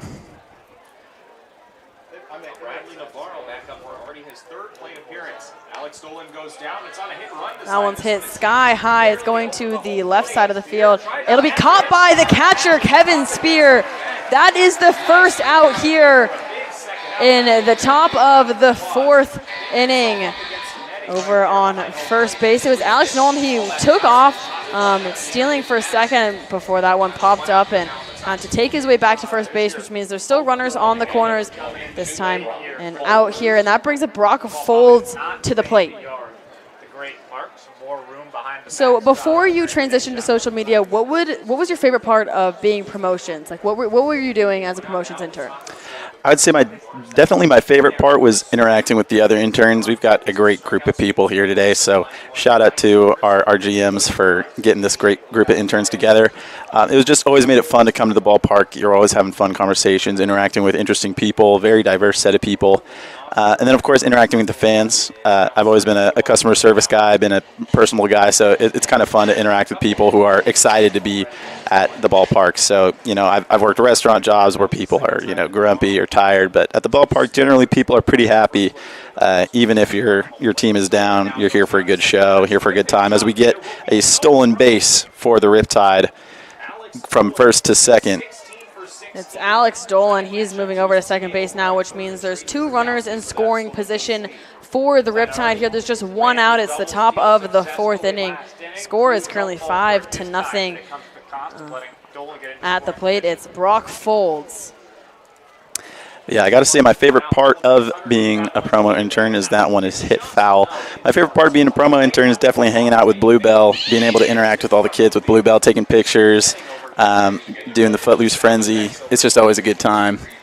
And yeah, it's just a great way to interact with the community. You see people's day getting better. You see them light up in their eyes. So, you know, I do miss that part, but being social media is pretty cool. And what is it like down in the dugout again? I mean, this is kind of ironic. I didn't even do this on purpose, but the last, well, I guess 4 now, it's 4th inning. So the last 4 people that I've had on the broadcast all have spent some time in the dugout one way or another. And it looks like that was a strikeout there. So a bottle of hot sauce for a fan and out number 2 here in the top of the 4th inning. But tell me, what is it like down in the dugout? Do you have a favorite player, someone that you get along with the most, or a coach even? Sure, yeah. So being in the dugout is pretty intimidating as a guy who never really played organized baseball past the T-ball level. I had an injured collarbone, all that, long story. But anyway, being in the dugout was a little intimidating when I first started, but we've got such a goofy and personal set of guys that it made it really easy to start flowing with them. And, once I started filming reels for them, they started to figure out what my job was and why I was there. They started to open up a little more. We've definitely got some social media stars. I'd say CJ Moran's real good in front of the camera. Brady Alves good in front of the camera. Gamber's good in front of the camera. So interacting with those guys is fun, but I'd say my favorite guy to chop it up with is definitely the guy behind the plate right now, Kevin Spear. Huge shout out to him. He's always lifting everybody's spirits. He's got the best chirps. He's definitely a big personality guy, so I'm always happy to see him getting active, getting in the game. It's funny you say that because I think, again, all four people who come on the broadcast, including me in the pregame show, we've all talked about how great Kevin Spear is. A great guy. Absolutely fantastic guy. I was talking about what he wants to do as we get a grounder that turns into an out. So that'll be the end of the inning for the Riptides. They take one from the Blues. The score is now 5-0 Riptide as we go into the break. We're going to take a little break here. I don't believe there is – oh, no. We do have a promotion here. So, again, we're going to move the camera angle over a little bit, let you guys see the promotion here. Let's move that for you guys. And this is one of our golfs here. It's pretty fun because this promotion's usually done by a player. But today, of course, it's Intern Appreciation Day, so the interns will be doing it. You can see Carter actually down there right now taking the pictures over by the green. Oh, it looks like, okay, we're going to rotate. 3 different shots here. Okay, so we have 3 different interns. They're all, they're trying to get the crowd going here. So Sakura missed it a little long. Oh, Jake, famous golf influencer, misses the green. He's going to be heard about that one. And now we've got Monroe, who was on the course this morning in Paso Robles. We'll see if they can oh, no, he misses it short. What a brutal showing for the interns. That's why we probably put the players on the chipper. I believe the only person who has ever gotten all 3 on the green is our cameraman, Carter Bradley, who you heard earlier. Yes, I'm fairly certain, at least he likes to tell me, that he was the only person so far this season to get it on all 3 times. So interns run out of luck on that one. Okay, so we're going to take a little bit of a break here. We're going to have David on for the bottom half of the 4th inning. He's going to take over again. I mean, this is a great day for me. I've said this for every single person who's come on. I am not working. I'm just talking to my friends. This is awesome. So he is going to take over in the bottom of the 4th inning, do a little bit of play-by-play, but we'll, of course, keep it light. It's a fun Intern Appreciation Day. So we're going to go to break here, and we'll be back with you all shortly.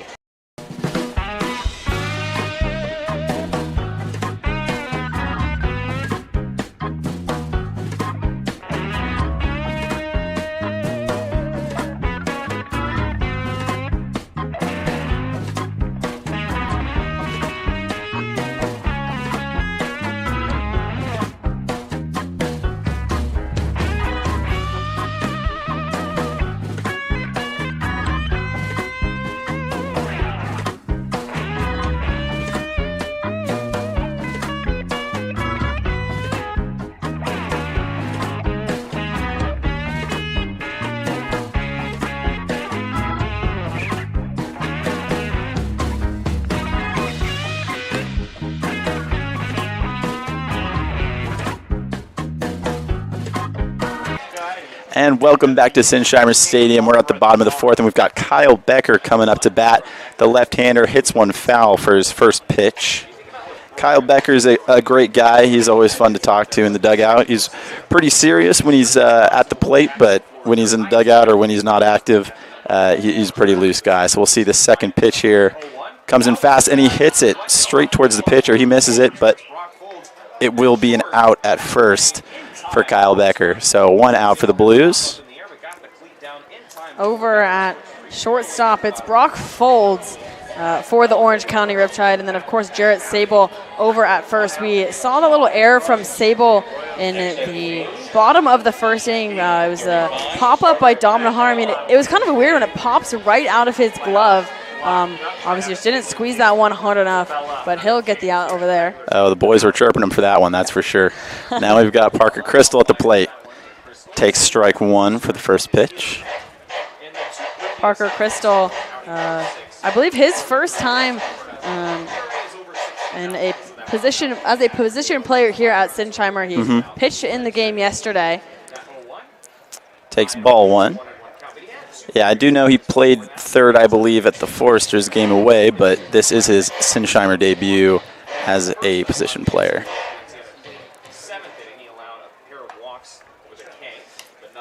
Another ball far outside. It's going to be 2 balls, 1 strike for Parker Crystal.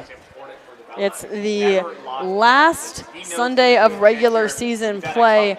The Blues have already clinched a playoff spot, so we'll be back here on Tuesday. And we get another foul ball to make it a 2-2 count here. The Blues yesterday celebrating their 80th anniversary. I got to ask you this because I asked Carter as well, and it shocked him. Did you know that the confetti was coming?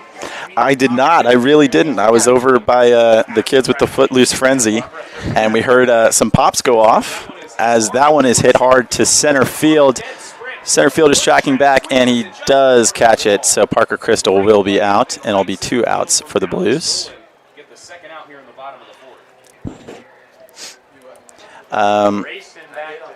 Where were we? The cannons, the confetti. The cannons, yes, the confetti. Yeah, and I really could not believe my eyes when I saw these drapes of blue and white on the foul net. So Nico, our GM, had Carter and I clean it up behind the plate while play was happening. There's some videos of me jumping up to try and grab the stray confetti. But it was just a cherry on top of an interesting day as we get strike one here.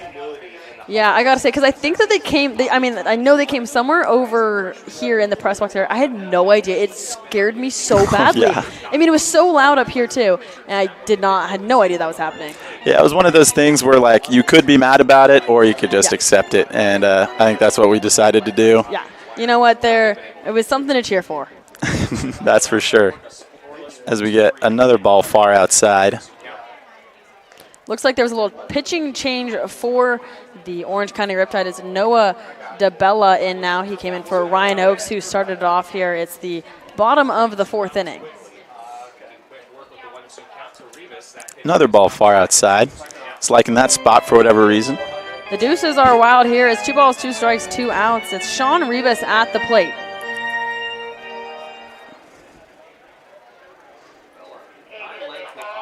Oh, swings at a far outside, and it's going to be a strikeout for Sean Rivas to end the inning.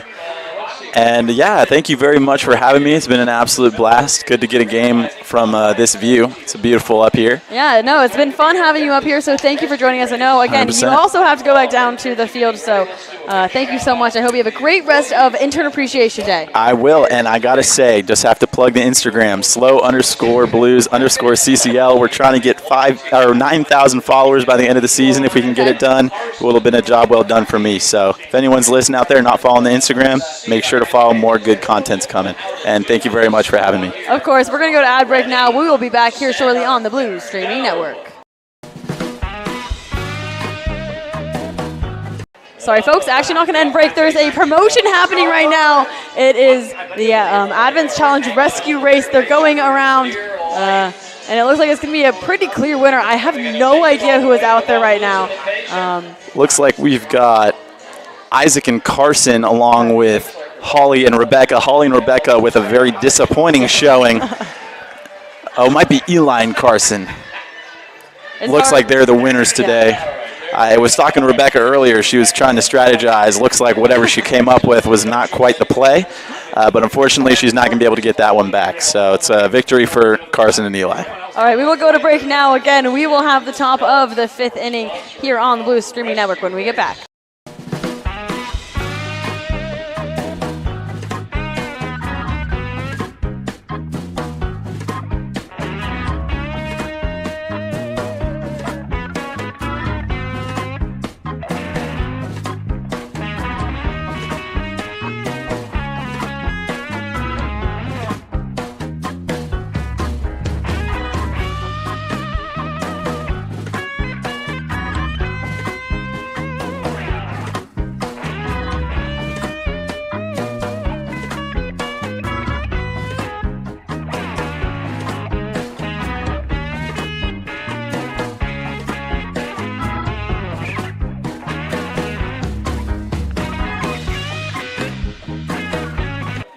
It's a beautiful Sunday here at Sinsheimer Stadium. It's the top of the 5th inning at the plate now for the Orange County Riptide. It's Tatum Marsh.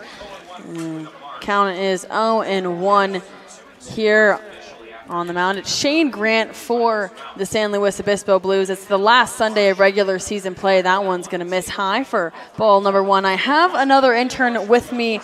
She's going to be here in just a moment's time, so sorry guys, it's going to be just me as it usually is for a couple of minutes here. Hopefully just one batter. That one misses low for ball number 2.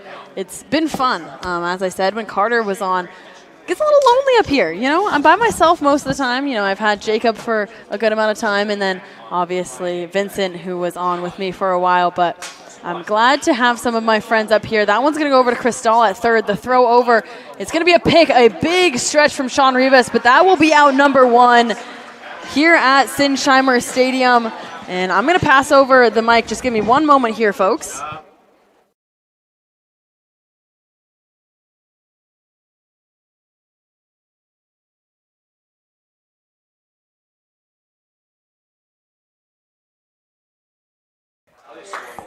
Madden Akko now coming to the plate. Joining me now on the broadcast, it's the top of the 5th inning. It's Natalie Boyd. Welcome to the broadcast. Thank you. I'm so happy to be here. I love the enthusiasm. I really appreciate it. Okay, so let's start. What do you do here? My official title is the Director of Press Box Operations, but I play all the music, all the sound bites that you hear, walk-up songs during the game. That's all me. That one's hit hard up the middle of the field. It'll be caught by Dominahar, and that is a quick out number 2 here for the Blues. It's the top of the 5th inning. Sorry, please continue. All good. Moving quickly through this inning. I manage all the special effects. I manage the press box. I supervise the scorekeeper and the scoreboard operator, and just kind of anything random that comes up in Blues Nation or the press box, it's on me. Okay, so you mentioned that you do a lot of the sound bites, but yes, if you ever come to the games, you know how fun those can be. Do you have a favorite? Oh. If we have an opposing team batter up and there's 2 strikes on the board, I love playing the Jaws sound when they're close to striking out. I love playing any sounds when we score, obviously. When the Blues score, you score. And I love playing sounds when the opposing team strikes out because that means hot sauce for everyone. Oh, the hot sauce. I have to say my favorite is when the opposing team, they'll have like a mound visit as that one comes in for strike number 2. Heck yeah. A mound visit or hot like sauce. the catcher going to meet his pitcher on the mound and you play the heated rivalry. Uh-huh. That was my thank favorite. You. Yeah. All right, I know you got to do your job. I'm so moving you over stretch here. over. I'm moving over 0-2. here. And that is a called strike 3 Heck yeah. to end the top of the 5th inning.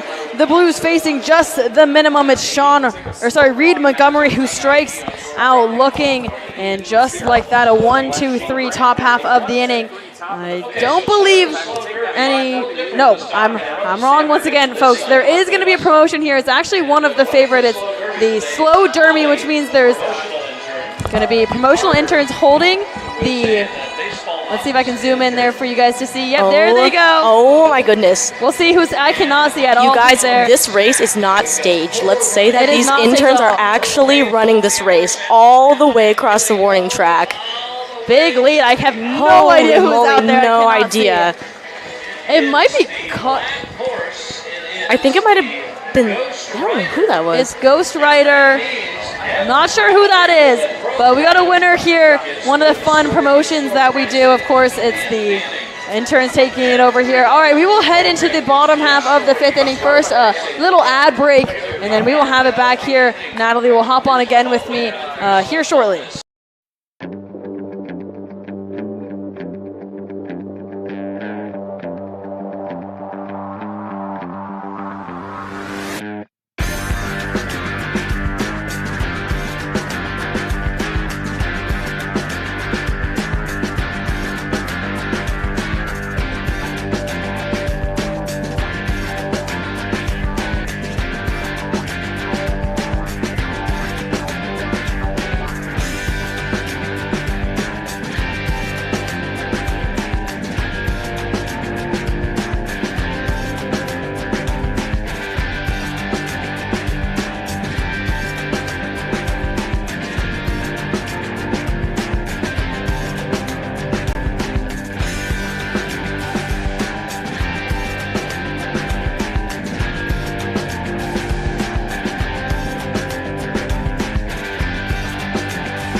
Kevin Spear will lead it off here. It's the bottom of the 5th inning. A little bit of a pitching change. It's Dylan Nieto in for Noah DeBella. First pitch is going to be hit line down the first base line. He's getting sent to second. Off he goes.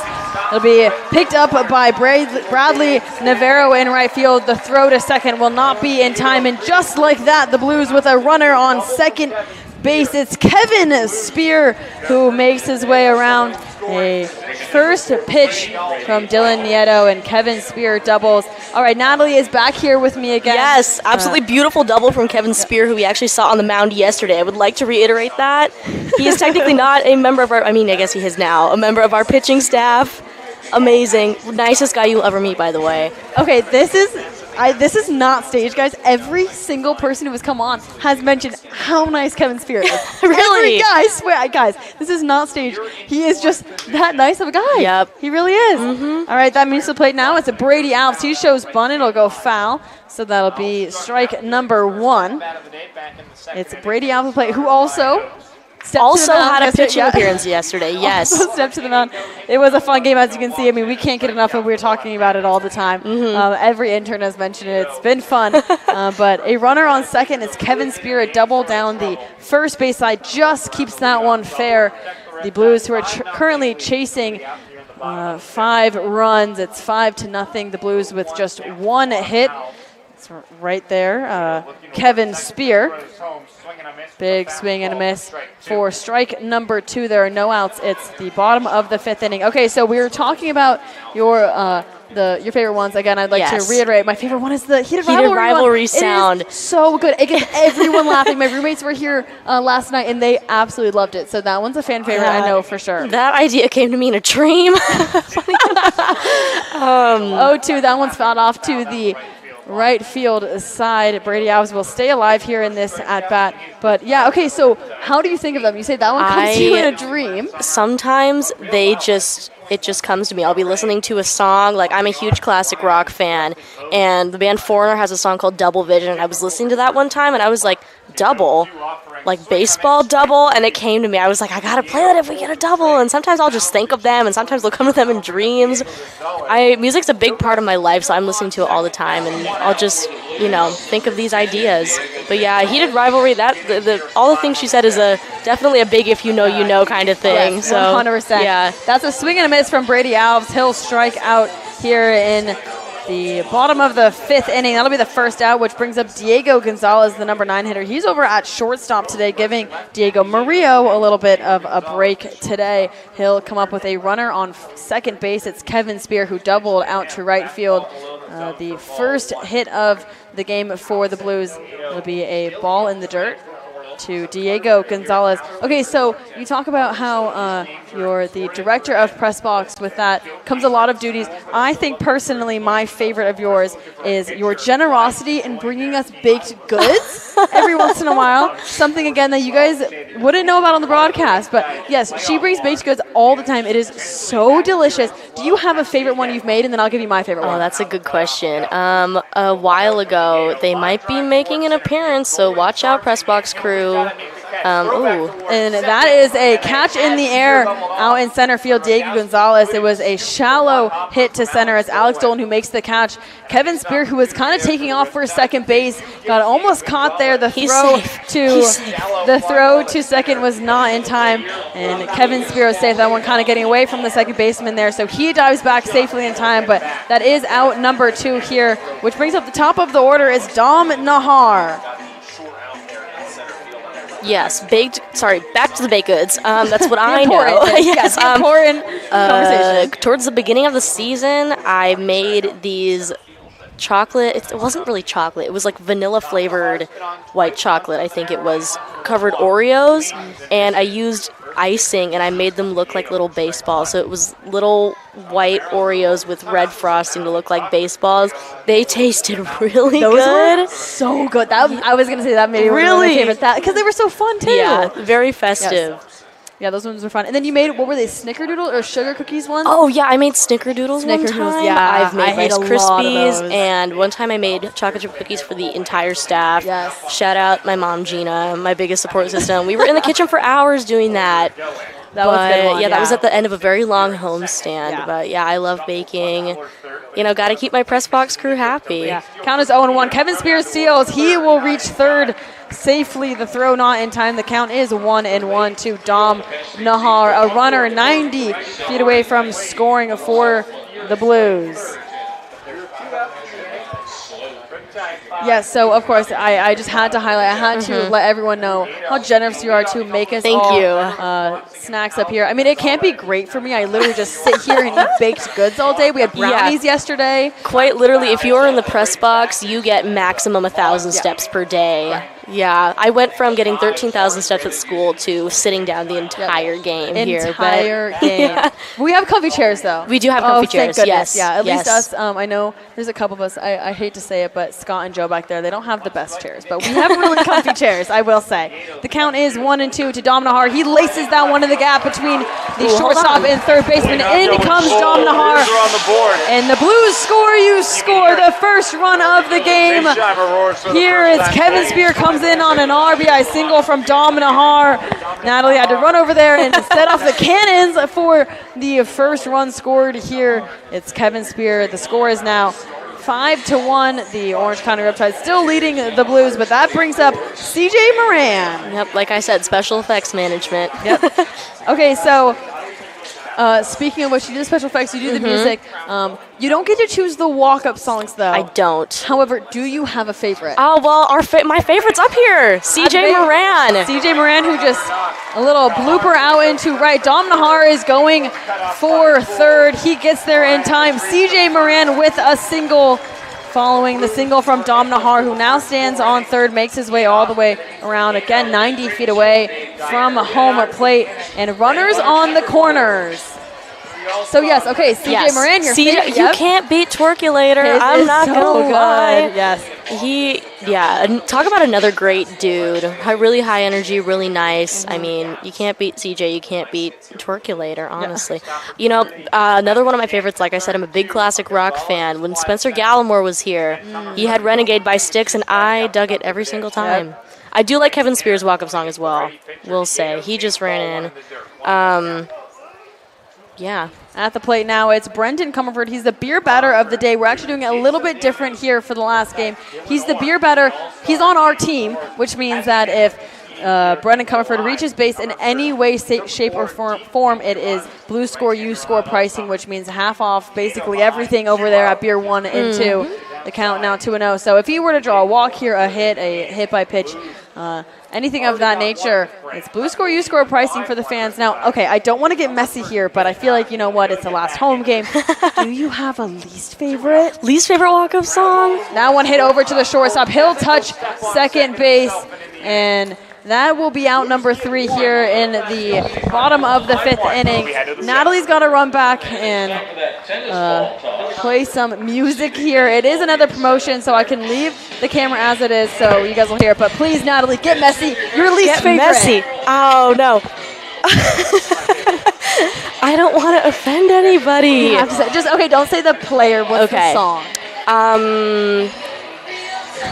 Like out of the entire season. Out of the entire season. You have to do it. I was not a fan of Bombs Over Baghdad by Outkast. If it hypes them up, that's great. That's awesome. That's to each their own. Yeah. Let me think of other ones. While you're thinking of it, what we're seeing right now is the tennis ball toss. This is what happens every single game. There's green, and then there's also blue tennis balls. The blue tennis balls, those ones are for the staff members. So they got a free tennis ball. They're trying to throw it and hit it into that box. I don't think anyone's made it so far. We got a couple close. Unfortunately, none of these blue tennis balls anywhere near the bucket, which means none of the interns will be winning anything here. That one?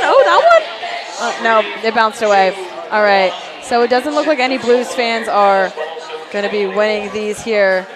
That one was close. That almost bounced. All right, so the win will go to a fan that was closest. But let's take us into the press box a little bit here with Natalie, and she can tell us a little bit more about what she does here.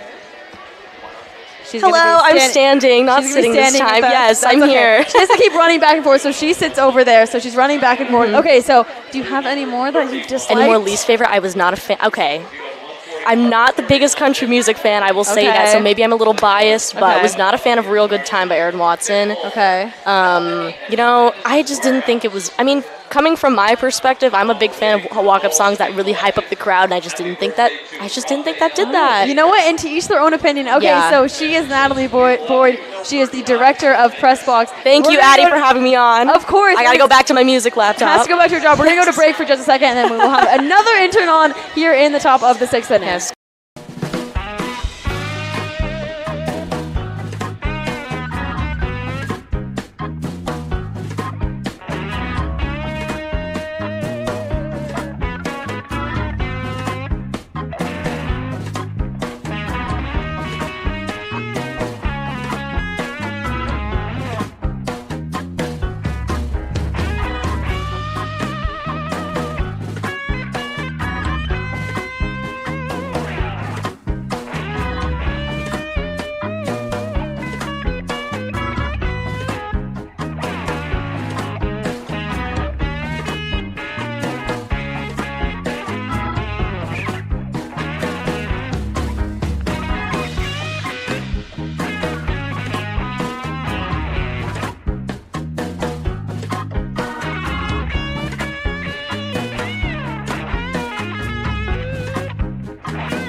Welcome back to the Press Box. It is the top of the 6th inning. First, I'm joined by Sydney Rome in the Press Box. Okay, you are the 6th intern to come on today. So tell us a little bit about yourself. What do you do here for the Blues? Yeah, so I'm a marketing and promotions intern, and I basically rotate around a little bit of everywhere. I get a little taste of everything while I'm here. So I get to work over at the beer carts, I get to work at marketing, I get to work at merch. So I get to kind of just be a little bit of everywhere and help out wherever I can, which is really fun. So get a little taste of everything, which is nice. So starting it off here for the Orange County Riptide, it's going to be Sean Romero. Big swing for him for strike one. Okay, so you say you kind of work a little bit. Oh, sorry, we're back to us. Sorry, folks. All right. You say you kind of get to work a little bit everywhere. Do you have a favorite? Oh, that's a really hard one. I think it's fun working everywhere because you get to work with so many of the different directors, and it's fun seeing how much they do for us, and it kind of gives you something to kind of motivate you. Wait, I maybe want to be a director one day, or maybe I want to work somewhere in baseball, for the Angels or something in their merchandising. But I'd say it's really fun being in marketing because you get to do on-field promotions, which all the interns are getting to do today, which is really fun. So it's kind of you get to be down in the dugout, you get to be up here, you get to see a little bit of everything. So are you doing a promotion? I am. What are you doing? I'm doing Footloose Frenzy. Oh, fun. Yes, that's one's a fun one. That one's hit hard to the third base side. It's Parker Crystal, the third baseman, who will make the catch in foul territory, and that is out number one here in the top of the 6th inning. The Blues, who face just the minimum in the top of the 5th. The score is 5-1 currently. The Orange County Riptide with 5 hits to the Blues 3, and to the plate now it's Tragan Rogowski.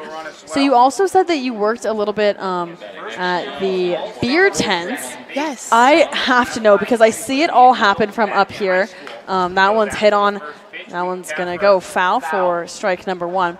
I see when the Blues score, and all of a sudden it's Blues score, you score pricing, and fans, it's like they rise from their seats and run to the beer tents. Yes. What is it like during a Blues score, you score? I will say it's insane. It is crazy.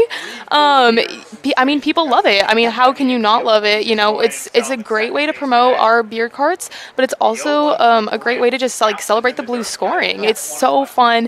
It's definitely really energetic and it's really panicked, but it's overall good. It's like a good rush of people because the Blues fans are just such great people, and they're just also genuine. They're so aware of okay, there's a lot of people here, and they're so kind about giving us grace when things happen and when we're just absolutely slammed. So it's really fun just getting to chat with all the fans and see what they're up to. Some people are here for their birthdays, some this is their first Blues game. So it's really fun just interacting with so many different people, especially during Blues Score U Score. So yeah, I don't know if I could handle it. I honestly give props to everyone down there because it's mean, you see, like, the line is going all the way out from the beer. I mean, it's pretty crazy. It gets to be a long line, especially the other day. I think it was Friday. We had like 5 scores in a row or something like that. And it was just when the Blues score, you score. When the Blues score, you score. And that one hit high to left field. It's going to drop in between Dom Nahar and CJ Moran. It's going to go all the way to the wall. It's CJ Moran who's going to make the throw, but that will be a double for Rogowski and a runner in scoring position for the Orange County Riptide. The score currently is 5-1. That is the 6th hit for the Riptide. Out in the outfield today is Dom Nahar in center. He's taking over for Cesar Chavez, which means CJ Moran out in left field. He plays for the University of San Diego, and we saw him take to the outfield against the Walnut Creek Crawdads in that first 5-day road trip that they'd done earlier on in, I want to say, June. So we're seeing him out in the outfield again, but a runner on second base with just 1 out here in the top of the 6th inning, which means it's Alex Dolan to the plate. First pitch is swung on and sent sky high. Kevin Spear takes off his mask. It's going to be Parker Crystal who calls for it. He's going to miss the catch.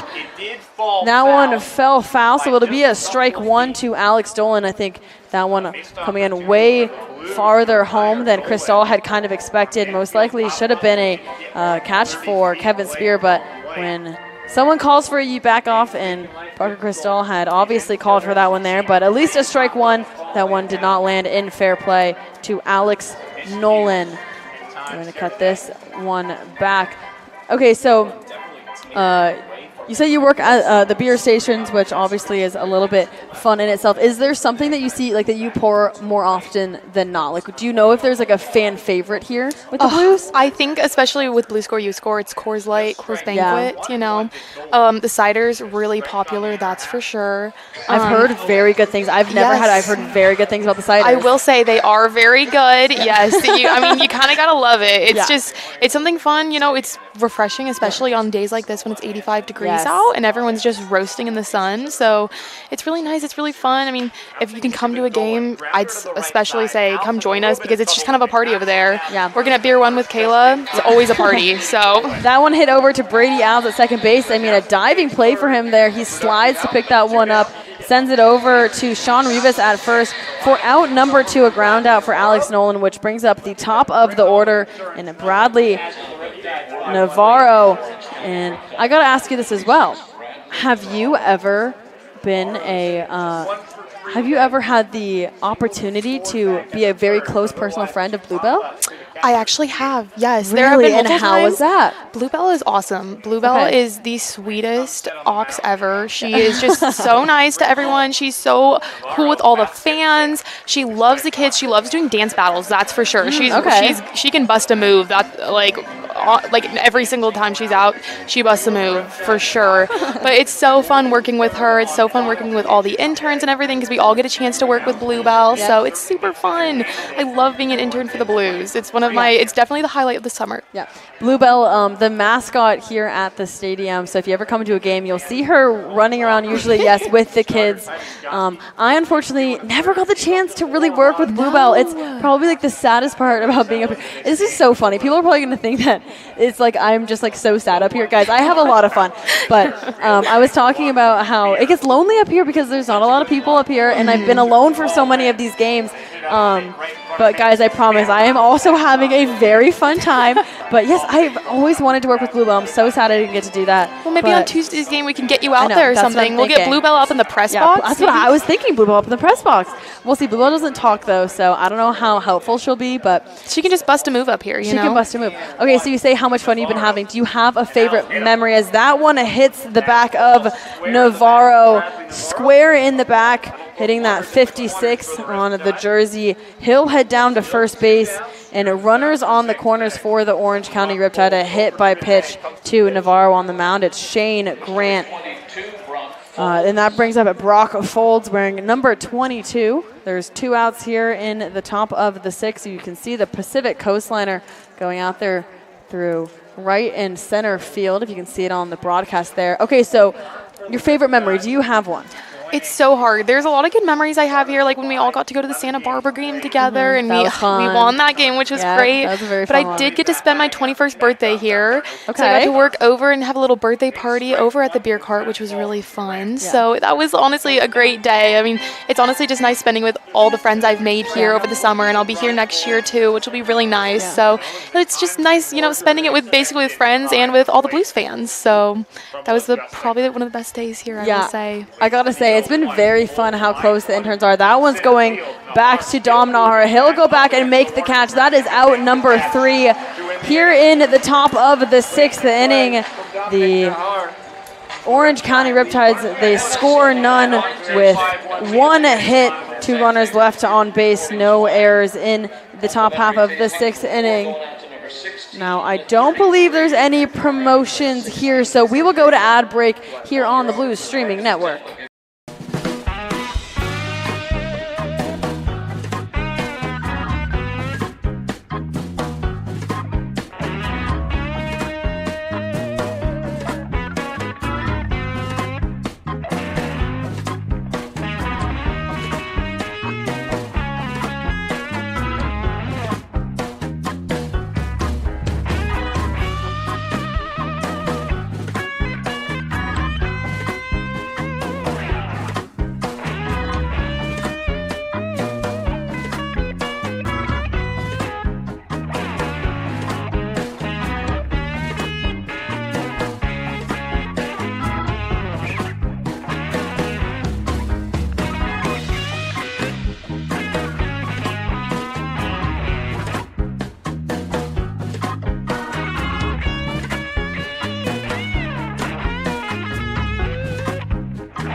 Welcome back to Sinsheimer Stadium. It's Intern Appreciation Day here at the park.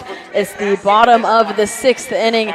Score is currently 5-1. The Blues chasing the Orange County Riptides. It's Kyle Becker to the plate.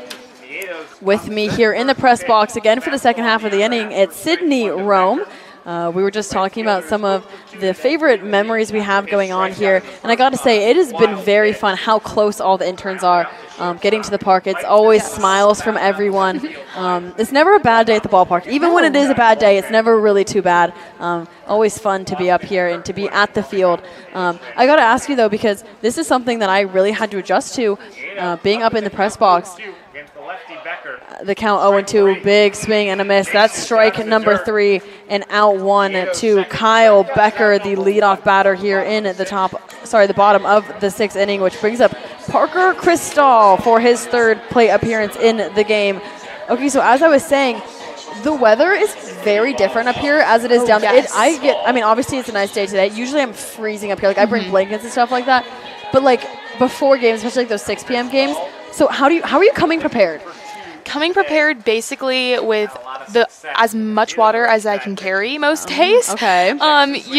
Just trying to be aware of how it is.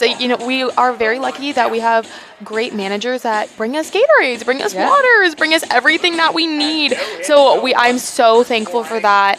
And also just kind of taking breaks whenever I can to sometimes you got to just go change into pants because it starts out at 90 degrees and then by the end of the night it's windy and cold and you just got to adjust to it. But I'm very grateful that we have so many people that can cover us when we need it and just bring us the random little waters that you need on occasion and everything. But definitely, slow weather just changes so quickly. It changes so quickly. It's insane. really weird. Yeah, it gets freezing here, and I think my favorite thing is Tegan, our beautiful assistant general manager, who we might hear from in just a moment, as that one's hit up the field over to the second baseman, and that one thrown over to first.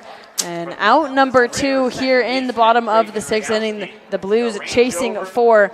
As I was saying, Tegan, who our assistant general manager, she tells me that when she's feeling like, wow, if I'm tired, Addy must be very tired, and she goes and gets me a Diet Coke, and she just brings them to me during the game. I mean, Adam just brought me this Gatorade, which is so kind of him as well. I think people, it's the nicest thing ever. We have a group chat with all the interns, which you might see many times. I'm either sending a picture saying, I better get a hot dog after this game, or can someone please bring me a Diet Coke? That's all I text, and everyone's so, bring them to me. It's the best. 100%. And we love all of our taco truck people, everything. Yep. They're so nice. When we come and grab food from them, they're just like, okay, like what can we grab you? You know, they're so on top of it. So really appreciate it. Shout out Kyla in the taco truck. She's awesome. She's always like, I'll grab your food right now for you. I know you have to go back quick. Yeah. So, you know, we honestly stay locked and loaded here. That's for sure. Oh, 100%. I love it. You know? I mean, I think that's kind of the beauty of summer baseball. The players here, you know, they're getting reps for the season. We're kind of getting reps as interns. We're just trying to, you know, boost that resume, get some experience. So, you know, we're just having a good time. And, of course, this is the Central Coast. This is SLO. It's a small town. Everyone's relaxed. You know, no one's taking things too seriously. Of course, we all put in hard work every single day. That's without a doubt. The pit count 3. Oh, as he sees strike number 1. Thought that was going to be his ticket to first base. It's Sean Rivas at the plate. As the count runs 3-1. But yes, everyone, I mean, always having a good time here. You know, sometimes those games get late. I will say yesterday that was a late one. Yesterday was a late one, that's for sure. It was a little dark over in Pier 2, that's for sure. But you know what? It's okay. We were having a good time, so we were partying it up. So it's a full count to Sean Rivas. 3 balls and 2 strikes. There's 2 outs here in the bottom of the 6th inning. The pitch misses low, and he will draw a walk. The first base runner for the Blues here in the bottom of the 6th inning. And that brings up Kevin Spear, wearing number 6, the catcher for the Blues today, the pitcher in the 8th inning for the Blues last night. He comes to the plate now with 2 outs and a runner on first base. But yes, and because I asked this again to Scott earlier on, where did you see the fireworks last night? Where were you standing for those? I was standing over at Beer 2. I got a nice little, I had a little opening through the gate, so I got to see it from there, which was really nice. Oh, I love our fireworks shows. It just brings it's one of those senses of like, wow, this is such a community. Yeah. You know, because it's like so many people come to the Blues game. They stayed, even though it was a super long game, to see these fireworks, to support the team.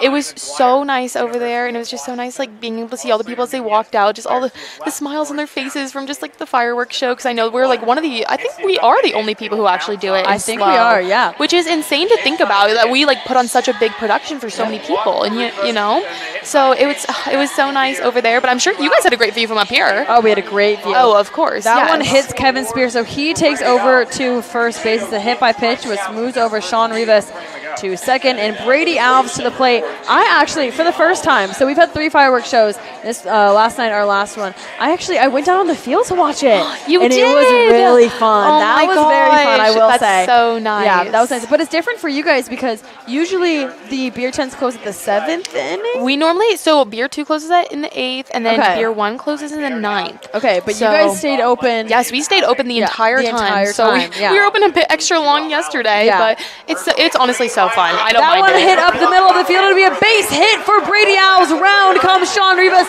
He will go home, no throw, and that is run number 2. And here we go, Blue score, you score. All the people running. Everyone's going to start taking off for the beer tents there. Hopefully they're not going to miss you over there. They're 2 outs. We're good. The Blues score another run. Sean Rivas comes in, an RBI single for Brady Alves. That's going to bring over Kevin Spear to second, and Diego Gonzalez, number 9 batter, to the plate. There are 2 outs here. Big swing and a miss for a strike 1. Runners on first and second. And the second run here, the score is 5-2. So I didn't ask, were you at one of the beer stations today? I was supposed to be, but I actually got put, luckily, at marketing. Okay. So I got to be part of some of the on-field promotions, just help out with a little bit of everything, which is so nice. So I drive over to the shortstop. He tries to make the catch on the backhand, not in time. Throw home is not in time. Diving in safe is Kevin Spear. Back-to-back Blue score, you score. The score is 5-3. A little line drive over to the shortstop. A hard hit ball and it'll be an error by the shortstop. I mean, try to get that one on the backhand. It kind of bounced off of his body there. Wasn't able to get up in time to make the throw to first. And I'm not sure he was expecting Kevin Spear to take off for home, but the catcher dives in safe. And that is run number 3 here at Sinsheimer. The tying run stands on first base right now. It's Diego Gonzalez. Brady Alves moves over to second. A little mound visit for the catcher out to his pitcher. And on the mound is Dylan Nieto. He came in the bottom of the 5th inning. It's now the bottom of the 6th, so he's been in for an inning and 2/3 so far. And that brings up the top of the order. It's Dom Nahar to the plate. And just like that, I mean, fans keep making their way over to the 10th. Runners on first and second. Pitch is going to get ways away. A wild pitch will move over Brady Alves to third and Diego Gonzalez to second. 2 runners in scoring position. The count is 1-0. It's Dom Nahar.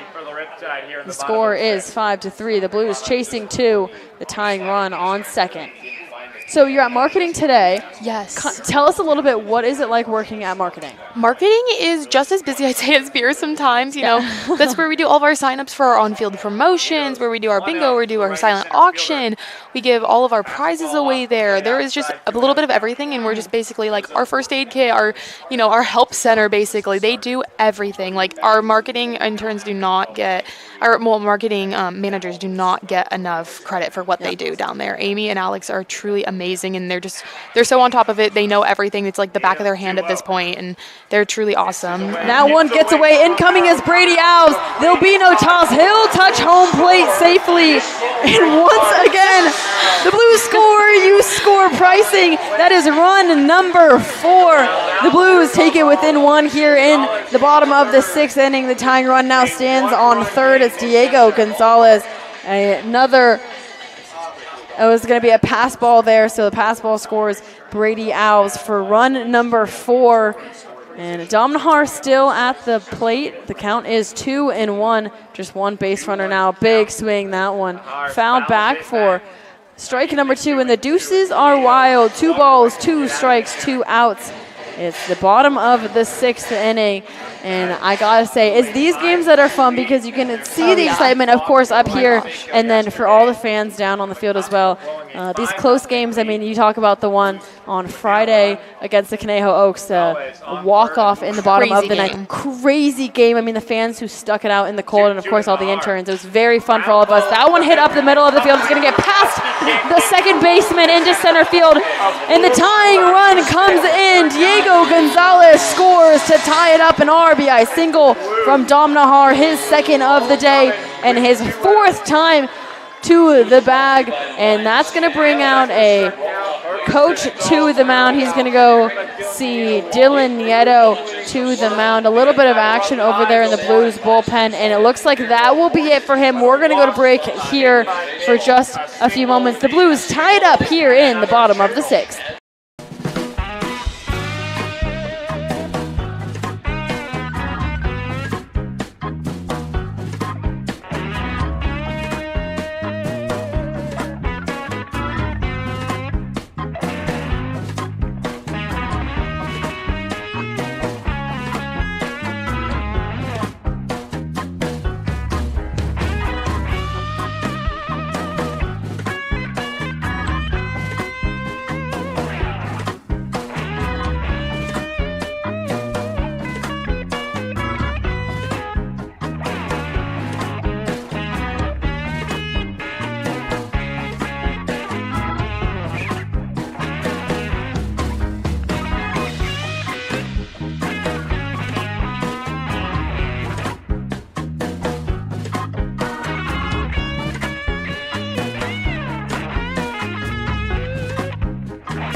pitching change for the Orange County Riptide. It's Austin Kirkwood who's going to come in here. There's 2 outs here in the bottom of the 6th inning. The Blues tie it up.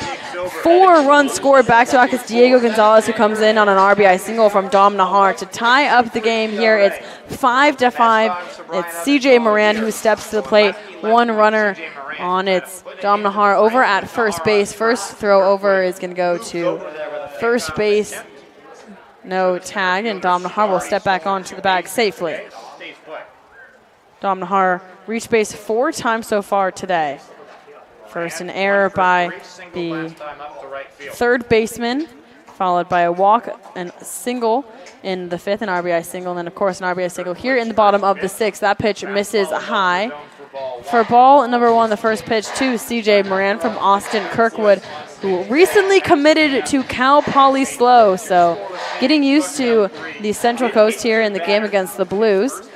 He'll be playing just down the road over at the stadium at Cal Poly. That one, fastball for strike number 1. Okay, so we're talking about what you do over with merchandising. You work with, do you know how many people work in merchandising? Because again, I'm up here, I don't see anything going on down there. We have one merchandising director, and then she gets an intern every game to kind of help her out. But Emily kind of takes care of everything. She knows how much we have, how much we're selling, how much we have sold, like all of that. She's so on top of it, and she's like one of those people that has like 5 spreadsheets going, and I'm like, okay, I don't even know what's going on, but like you do know what's going on, so that's great.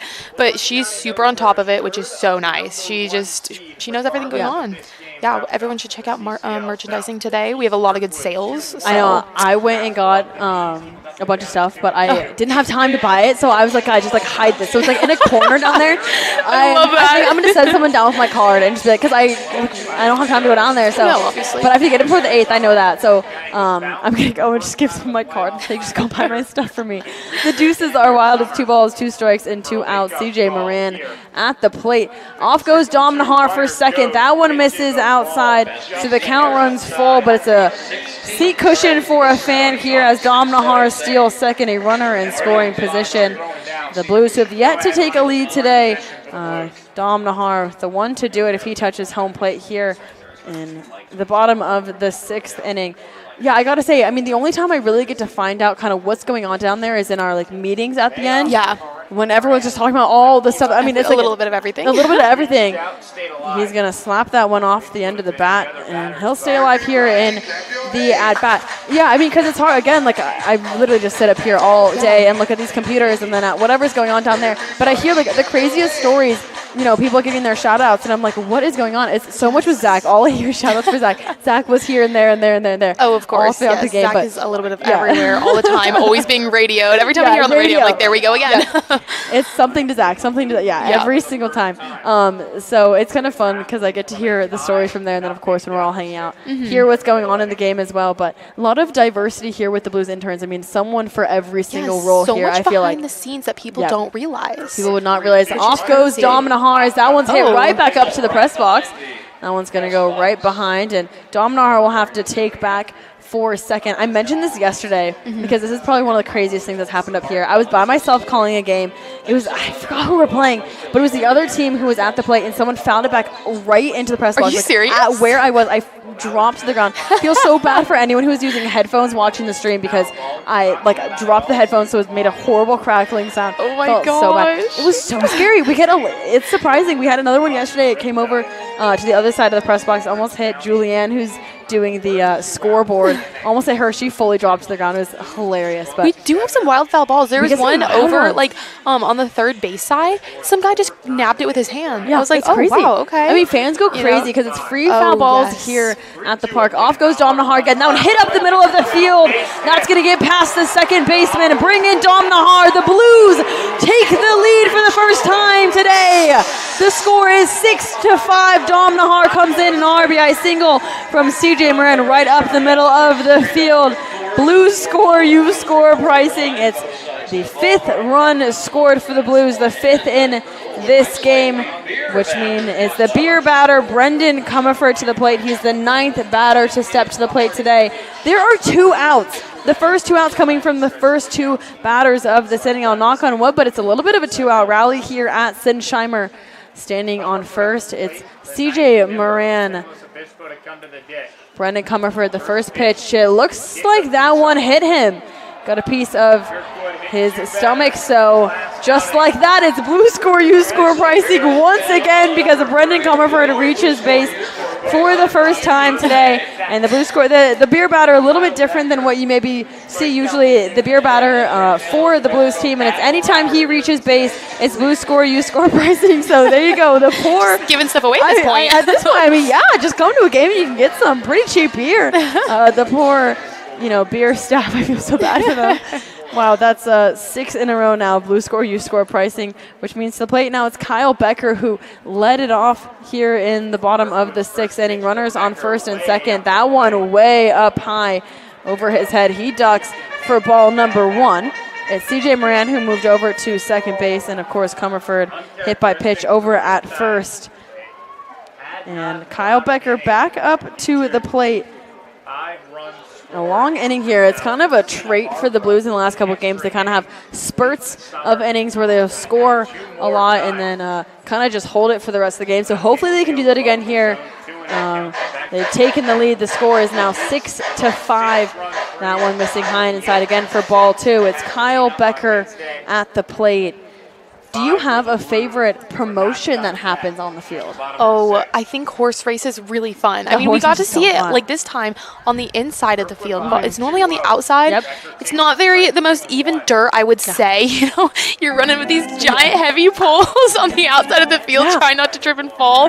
The first time I actually did it, I didn't realize that we were stopping at the flagpole because I've always been on the outside, so I've never seen it happen. Yeah. And I just kept running. Oh my and gosh, everyone was awesome. stopped behind me, and I didn't realize. So I was saying it was my victory lap, but it was really I just didn't know. But it was funny to say the least. The 2-1, a fastball for strike number 2. The deuces are wild. It's 2 balls, 2 strikes, 2 outs, 2 runners on the pads. It's CJ Moran at second and Brendan Comerford at first. Kyle Becker at the plate. It's his second outing here in the bottom of the 6th inning.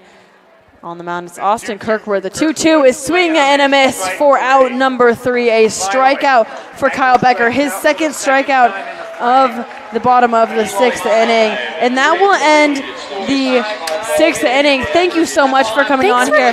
We have another promotion going on. It's the Dizzy Bat Race. So we're going to keep you guys live here. But thank you so much, Sydney, for joining me. Have fun going back down there. Appreciate it. And enjoying this intern appreciation day. But first, we're going to get the Dizzy Bats going. Thank you so much for joining us. Thanks. All right, so the Dizzy Bat usually done by the fans here at St. Chimers, usually little kids who do it. Today we got our directors down there. It's Alex and Amy. They are, you can see them down there. This is so funny. So we're going to keep this angle at first. So what they're going to do, they're going to spin a couple of times. I have no idea how many times. They're going to spin. You can see them wearing the pinstripe jerseys, and then they're going to take off one. Alex is going to go down the third base side, and here we go. We're going to see him go. Alex is going to go down the third base side. It's Amy down the first base side. They're going to cross. The funniest thing is when you see the kids do it, they sometimes collide there. Hopefully they won't. Alex is going to touch second first, then Amy running around. Alex pumping those arms. Round comes Amy. Alex is going to touch first base. Amy now hits third. The home stretch, and it looks like Alex will touch home plate first. In comes Amy, and there it is. Alex will win the Dizzy Bat Race. We're going to go to break just a moment here. We're going to have a special guest coming on in the top of the 7th. I'm very, very excited, and we have it all here on the Blues Streaming Network.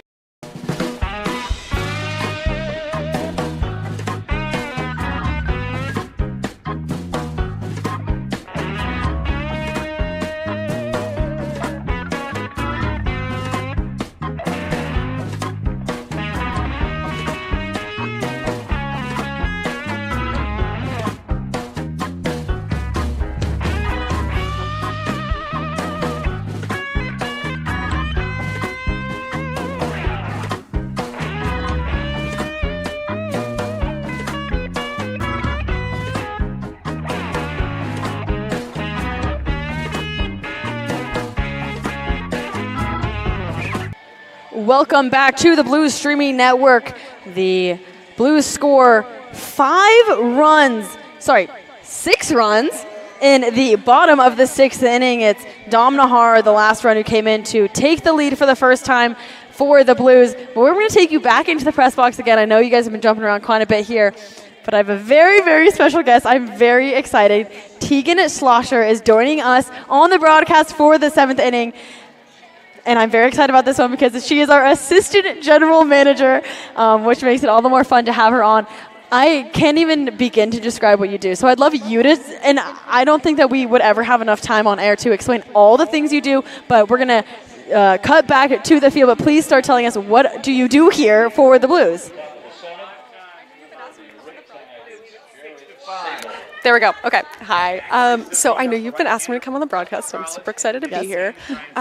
So I'm the assistant general manager. I kind of fill in everywhere, but my primary role, and it comes in handy today because it's staff appreciation, is I hire the staff. I also train them. I get all the materials ready for them. I help with the merchandise, stocking and ordering at the beginning of the season. I book all the travel, hotels, buses, everything for the team, pick up their sandwiches and food when they need it. I'm on call where they travel. It's just kind of anything the Blues need. I help print out our scouting reports every day, stuff like that. I'm here for it. So basically everything. Yeah. If you ever see Tegan here, I mean, you probably don't because she's more like a flash. Like, she's everywhere and nowhere at the same time. It's very confusing. I will say, and I mentioned this earlier as well, my favorite thing that you do here is occasionally bring me Diet Coke so I'm on air. Yes, I do. That's probably my favorite one. And I love because you told me one time, you were like, man, I was feeling really tired. And I was like, man, if I'm tired, Addie's got to be so tired. I'm going to go get her Diet Coke. Yeah. And that was a nice thing. I think also because it's... Especially, it was nice when I had Vincent, and of course I have Jacob now also on with me. But those ones that I'm alone, it's so draining, and I need that Diet Coke. And you have it. If you check out the Instagram, there's a David who was on earlier today. That one hit over the third base side of line, drive out into left field. It's going to be CJ Moran out there who's going to glove it and send it in. But that'll be a base hit for Jarrett Sable here in the top of the 7th inning.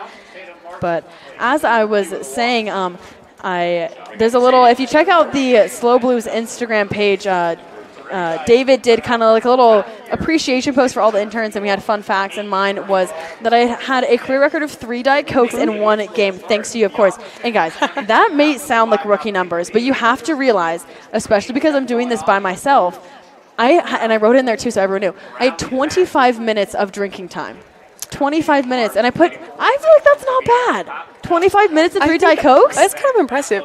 I mean, I do think Diet Coke needs to sponsor you at this point. I mean, I kind of think so too. But we will see. We were just handed the attendance guess. We each get to take an attendance guess. Let's see. Every game. Ava's in charge of this. This is Ava, our director of ticket operations. We are going to talk to her later as well, actually. So you guys will get to hear a little bit about what she does. The 0-1 misses in the dirt. And Sable will stay over at first base. Almost took off, but scurried back. All right, let me make my guess here.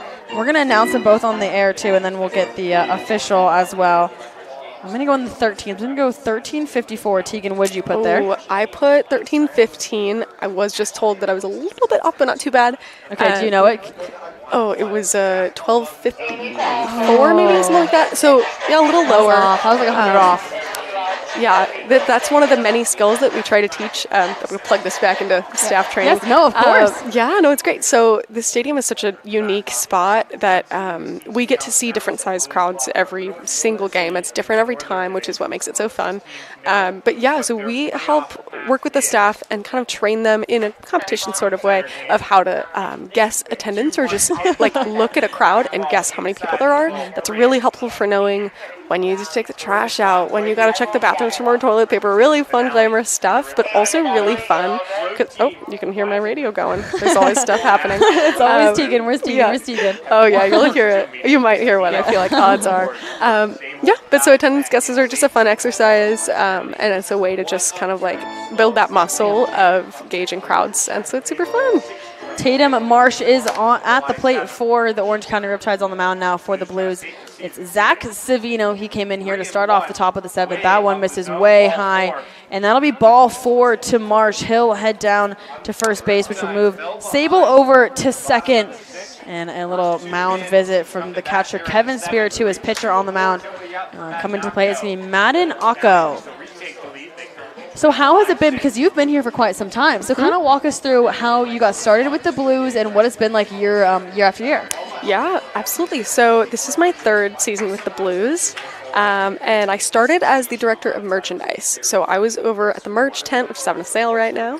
And I've got to plug it. And yeah, I had a great time. It was really cool. That was the last sort of year that we had some older merch. So I was really like pushing that and getting to be a part of how we revamped our merchandise.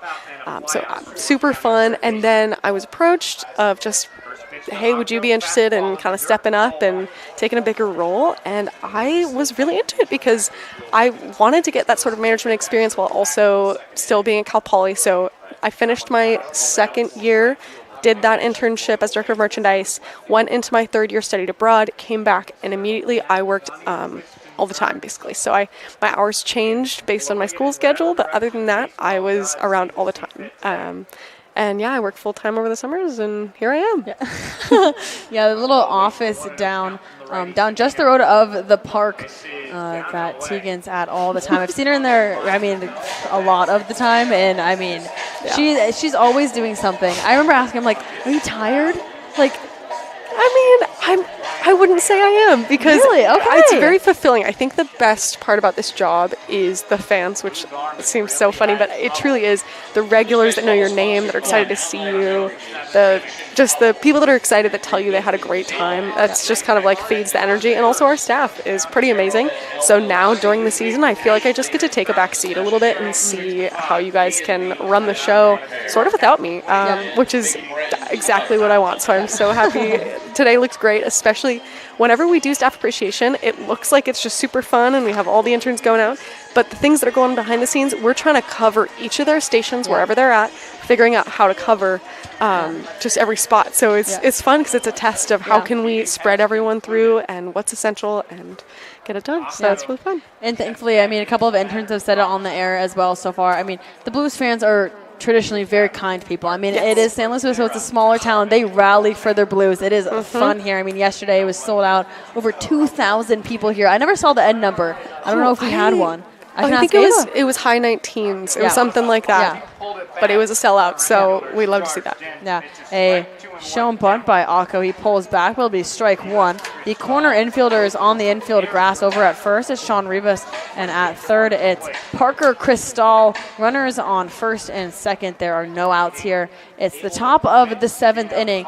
It's also really fun for me because I have to say, Tegan and I, we play field hockey at Cal Poly together. Of course, she's graduated and left me. I'm sorry. But yes, played field hockey. That one's hit up the center of the field. It's Dom Nahar out there in center. He will make the catch. And there'll be no tag from either Jarrett Sable at second or Tatum Marsh at first. So that'll be out number 1 here in the top of the 7th inning. The first out, it's Zach Savino on the mound. A little mound visit from the head coach, Dean Trainer, we saw just a moment ago. And it must have turned something on for Savino there. He gets out number 1, a fly ball to center field, which means it's Reed Montgomery to the plate. But yes, okay, so we play field hockey together at Cal Poly. We do. Which it just makes all this so much fun. I mean, it really is fun because the Blue staff, and this is definitely a testament to you and all the work you do, but very good friends. We really all are. It makes this summer go by in a flash. I mean, what was it, 36 games? Home games? Yeah, we had 33 home games. 33 home games, today is number 33. We will have 1 or more in the postseason. That's what we're hoping for. Yeah, and it's just been really great, but it's so fun because when Addy applied, I was like, that can't be the same Addy. And then we hopped on a little call, and I got to talk to her about the Blues, and it was so fun to just like also get to work with her as an intern. She went through multiple rounds of interviewing, and here she is because she's a great broadcaster, as you guys have seen. So it's been really fun to see her on and off the field, basically. How long have you been playing field hockey? Since my freshman year of high school, actually. Okay. So I guess 6 years, going into my 7th. Yeah, I'll also be going abroad, so unfortunately I won't get that fall season, which is our main season. But hopefully, I mean, we play a big tournament in the spring, so hopefully we'll be doing that, and I get to go and play there. But of course, you won't be there anymore, which is so sad, but it is very fun. And Cal Poly, obviously a very fun place to be. That's what another fun part of the Blues is. That one is hit up the middle. It's actually going to land right to the glove of Diego Gonzalez, and it was Jarrett Sable at second, taking off for third. And a little toss over to second base. Brady Alves to touch home plate, gets out 2 and 3, and that is it for the top of the 7th inning. We're going to stretch it out here at Sinsheimer. We'll go to break, and then we'll be back here on the Blues Streaming Network.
It's the bottom of the 7th inning here at Sinsheimer. The score is 6-5. The Blues lead after scoring 6 runs in the bottom of the 6th inning. To the plate now is Parker Cristal.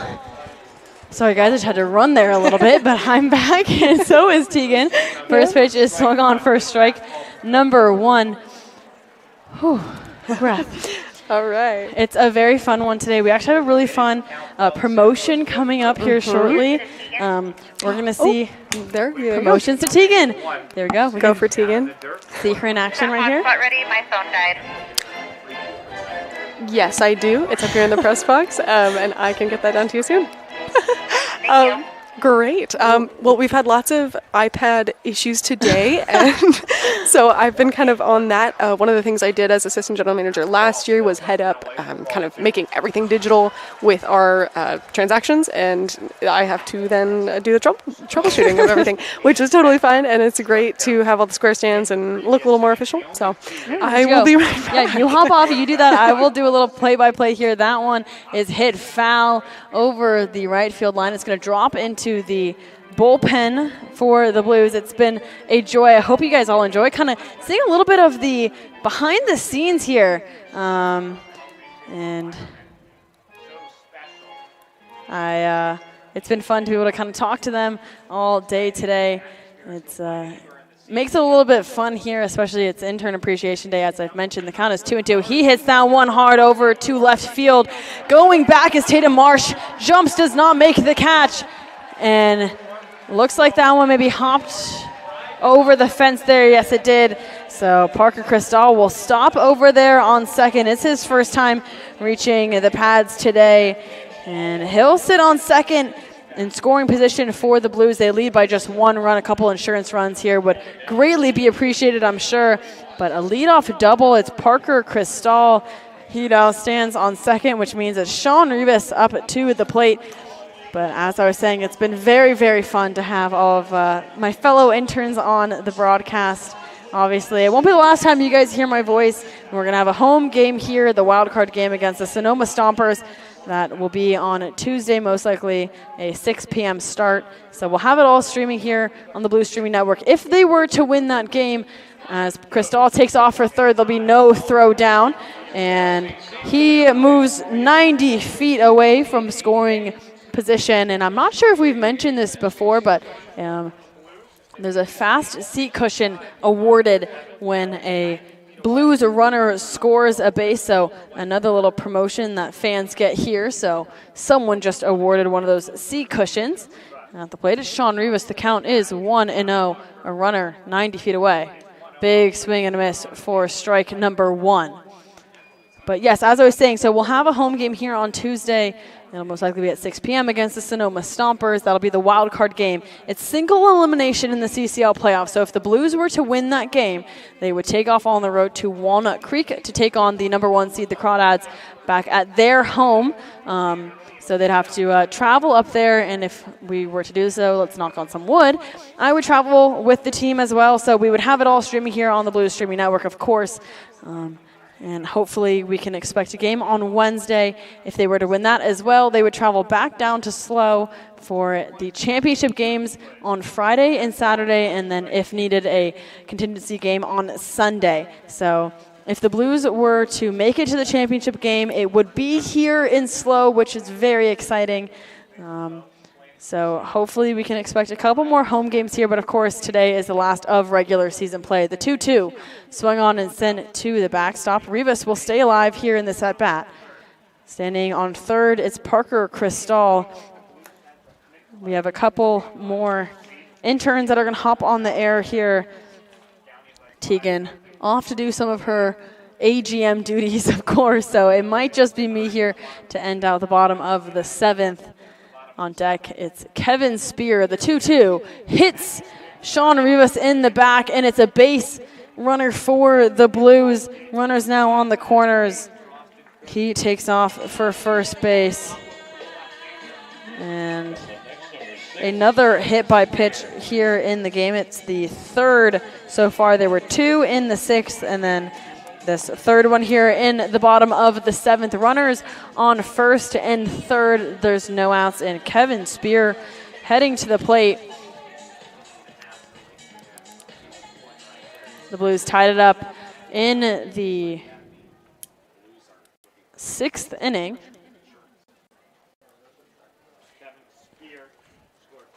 Kevin Spear shows Bunny, lays that one down to the first base side. It's the first baseman who's going to make the catch. There will be no throw. The second baseman unable to get to first base in time, and that scores Parker Cristal. Parker Cristal brings it in. The score now 7-5. The first baseman, Jarrett Sable, I mean, no one covering first base there as he came in to get that bunt that Kevin Spear laid down the first base side. And it means base runners on first and second base. It's Sean Rivas over at second. He advances. And then Kevin Spear at first. And, of course, Parker Cristal comes in for run number 7, the first of the 7th inning here. And to the plate, it's Brady Alves. So you also – welcome back, Tegan. Thank you so much. Yep, easy fix. We're back. That's the great thing about Tegan. And, okay, this is maybe one of the scariest things I personally have ever seen in my entire life. Your notes app / your docs or whatever you write your notes on, scroll. I mean, you could scroll that for, like, I feel like hours. It's scary. Yeah, Shows bump, pulls back, misses way inside by his feet for ball 1. Yeah, so one of my many jobs is keeping track of any sort of needs, things we're running low on in the stadium, things I need to be restocking, stuff like that, anything the staff kind of is looking for. And so I have taken to keeping notes in my notes app. I've learned after the last 2 years that it's better to just write it down. Obviously, memory is important, but it is also really nice to be able to look back and be like, oh, I need to grab this from the office or print this or whatever. So, yes, I have a large notes app list every game day. I've got anything you could think about, so you can scroll back and see things that happened, and it's really fun. It's like a record a little bit. So I'm curious, are you the one who's actually going to go out to, like, wherever you're going to, like, purchase the things that are needed? Because sometimes there's, like, long lists. Sometimes people, like, everyone's raising their hand, like, we need this, we need, like, and it's, like, the most, like, the small things, like, we need pens or we need, like, sticky notes, like, here and there. Is that something we have on stock? Is it, like, you're going out to get it? Great question. So, yeah, it is basically, it's now my responsibility once people have communicated their need to make it happen. I don't have to be the physical one. Like, for example, I'll order things on Amazon through the business account, or I'll go run out to Staples. But sometimes if it's something like, oh, we need to restock some of our ciders, from SLO Cider. And so I will send a text to Adam, he's all on the alcohol. He does alcohol orders and SLO Cider. So if he wasn't there and he didn't hear it, basically I now just have to redirect that. So, but I do most of them, yeah. Okay. Can you walk us through just a little bit, because I'm curious personally. Can you walk us through like a day in the life, everything going well? Oh, well, my staff being amazing. Well, then it would be a perfect weather day here at Sinsheimer, and the wind would not be too windy, but just a slight breeze, because that ends up actually really affecting for us. I know it affects people on the field and how, that plays out, but for us, we need more sandbags if we need that. So it wouldn't be too windy. Just so great weather. 3-2 hit sky high over to second base. That one's going to be caught. And out number 1 here in the bottom of the 7th inning. Both runners staying put on their bases. Please continue about the wind there. And then I would get to the office first, and I would get there a little early, and I get to print out my stuff, grab any of the needs from the night before, as we were talking about, and then come over to the stadium, open the cages, say hi to all the coaches. The coaches are always so great, and so they say hi to me whenever I'm opening the cages, so that the players can warm up. I will come in, and I will then be able to distribute all the needs and start setting up. But maybe some of the interns arrived early. They're helping me out. We're setting up tents real fast.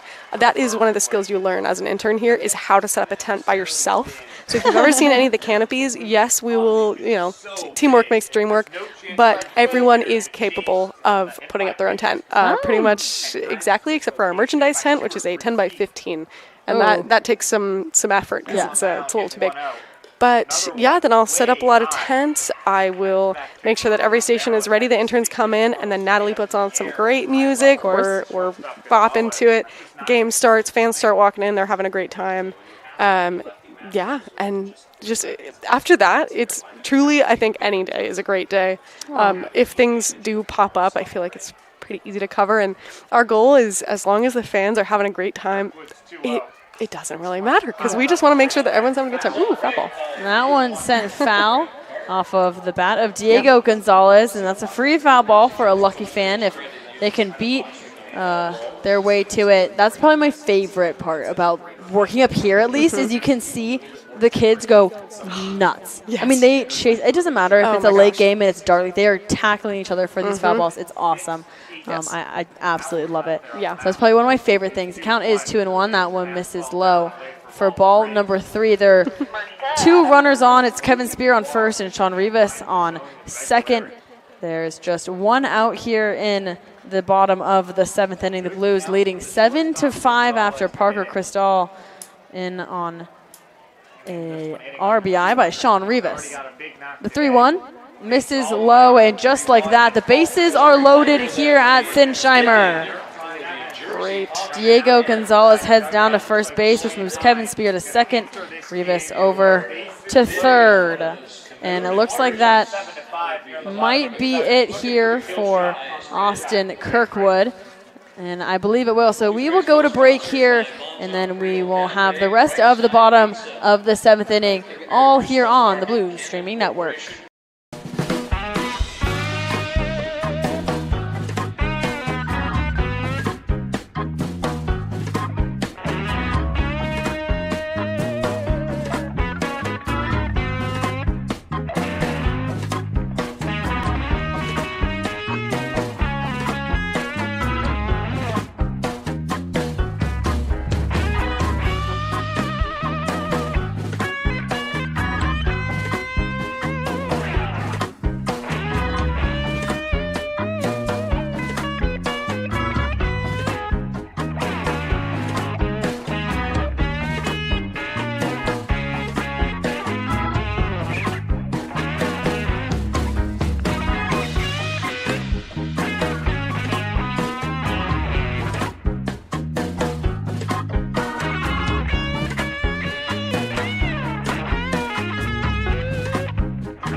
It's the bottom of the 7th inning. Julian Hines in to pitch for Austin Kirkwood here for the Orange County Riptides.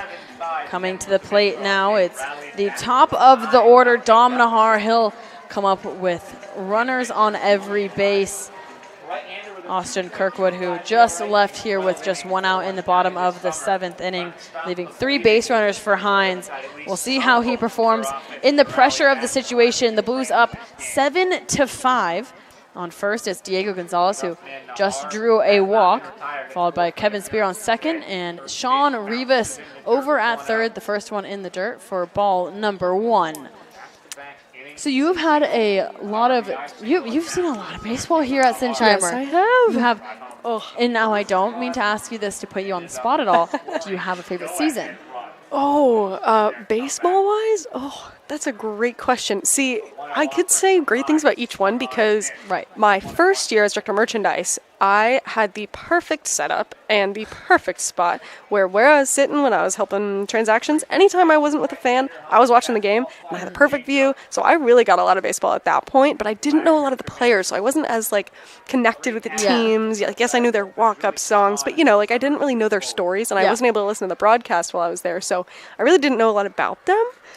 But then last year, I feel like I really got to, now that I got to come in the press box and work kind of everyone in the stadium, I got to see more things, kind of fall in love with more players of oh my gosh, I'm so happy for them and they got this hit that they really needed, or oh, I know they were tired from yesterday and I'm so glad they're playing well now. So I think that was definitely helpful, and I loved the crew last year, but I know that having Brendan Comerford back as captain has been so great for the team. He has had so much great leadership and organization on the player side. I know they follow his lead so well, and so go for it. An error by the shortstop for the Orange County Riptides as Brock folds. That scores Sean Rivas. A grounder over to the shortstop by Dom Nahar. He looks as though he's going to field that one. It kind of bounces out of his glove there and trickles away from him, which gives Dom Nahar first base, and Sean Rivas home the score. Now 8-5 here at Sinsheimer. The bases are still loaded. At first is now Dom Nahar. At second is Diego Gonzalez. And third, Kevin Spear, with CJ Moran stepping to the plate. There's just 1 out here in the bottom of the 7th inning. First pitch misses low and outside for ball 1. Okay, continue to tell us, and then I can't wait for you to get there and tell us how much fun this year has been because of me. Yes, okay, of course. I was just waiting to say how great the broadcast has been, which it has. We've had so many great guests, and this season has been so great seeing what the broadcast has become. It's beautiful, and I'm really proud of you guys. Let's see, I am getting a phone call from a random number. There we go. But yeah, so I don't know, I can't really pick a favorite, but yeah, I just know that all these past seasons, I mean, the baseball is so important, and I'm watching the broadcast all the time, but I'm just really proud of my staff, and I think they do a great job with our sort of front of house, everything that you experience as a fan. Yes. But baseball is still important to us, and we still feel a win, and we feel a loss, and we feel a run. There we go. And a grounder over to shortstop.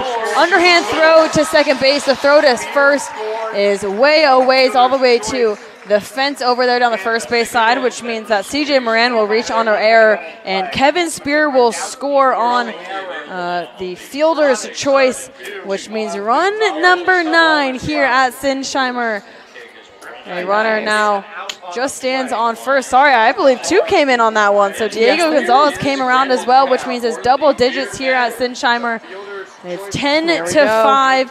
Brendan Comerford, who you just mentioned, a great leader on this team. I mean, even just being on the bus, a couple of times, traveling with the team. I mean, the way he kind of conducts himself with the rest of his team and kind of leads there as that one's hit up the middle of the field. A base hit for Comerford moves CJ Moran over to second. Brendan Comerford will take first, and Kyle Becker will step to the plate, the 9th batter of the inning for the Blues, who sent 10 to the plate in the 6th. And it's Kyle Becker who will step up again. Kyle Becker, who started the 6th and ended it as well. He now comes to the plate for the first time in the 7th. Got to be a little tired here, but it's 2 outs. Runners on first and second. The score is 10-5. And yeah, I mean, Brendan Comerford, a great guy, and she's getting radioed again. That one's going to miss low for ball number 1. And the count is 1-0 with 2 outs. It's Kyle Becker on the plate. Becker, who struck out for out number 1 in the bottom of the 6th as a leadoff batter, and then struck out again in the 6th, the last out. He's looking for his first base hit today. He reached first on an error by the catcher. The 1-0 swung on and missed for strike 1. And it looks like Tegan's off to go do some more of those assistant general manager duties. And it's you and me again, guys. It's 1-1 with 2 outs here in the bottom of the 7th inning. The Blues have taken quite the lead here. The score is 10-5. On first base stands Brendan Comerford. On second, it's CJ Moran. He's dancing over there. That one swung on and sent foul for strike number 2. It's the last home game of regular season play for the Blues. Intern Appreciation Day on this beautiful Sunday. The wind flowing out to left field. Bottom of the 7th inning, the 1-2 pitch just misses outside for ball 2, and the deuces are wild. 2 balls, 2 strikes, 2 outs, 2 runners on the pads for the Blues. It's the 9th batter of the inning, Kyle Becker at the plate. Becker, who got 2 at-bats in the 6th. He struck out swinging on both of them, the 1st and 3rd out. The 2-2 swung on and sent in the gap between the first and second baseman. Round comes CJ Moran. There will be no throw. And the Blues score, you score. An RBI single from Kyle Becker. His first hit of the day brings in CJ Moran. That's run number 11 here. The Blues have turned on the engines here. And to the plate for the second time today in this inning, it's going to be Parker Cristal. The Blues, obviously, with a devastating 15-0 loss yesterday on just 3 hits. Turning the tide here a little bit in this game, kind of taking it back for the fans and the community here, and of course themselves. That confidence going into the wild card on Tuesday will be huge. They'll just get a 1-day break, as that one swung on for strike number 1. As I was saying, they're just going to get a 1-day break here, which isn't, it's not a lot of time, especially considering how the Blues have struggled a little bit in the bullpen. They've lost a good amount of pitchers here towards the end of the season. The little funkiness of how the schedule was built in this last week of regular season play has made it a little difficult for pitchers to get their rest. The Blues did not play on Tuesday. They got a break on Tuesday when they usually have a game. And then played Wednesday, Thursday, Friday, Saturday, and then, of course, today on Sunday. 1 day's rest hopefully will do enough to get a couple of pitchers' arms ready for Tuesday. Of course, if they win that game, they have to immediately travel to Walnut Creek to take on the number 1 seed, the Crawdads, on Wednesday. So it's going to be a lot on the arms, and hopefully the Blues offense can do what they're doing here today, and what they did on Friday as well, scoring a lot of runs here, giving some insurance for their pitchers. The count is 1-2. It's Parker Cristal at the plate. Prior to his ground rule double earlier in this inning, Cristal was 0 for 3. The Blues 1 ball, 2 strikes. Tegan has left to go do her duty, so I don't think she'll be joining me here for the rest of the 7th, but we'll have another intern on as that one is laced down the left field line. It'll fall foul out of bounds, and Cristal will stay alive here in this at-bat.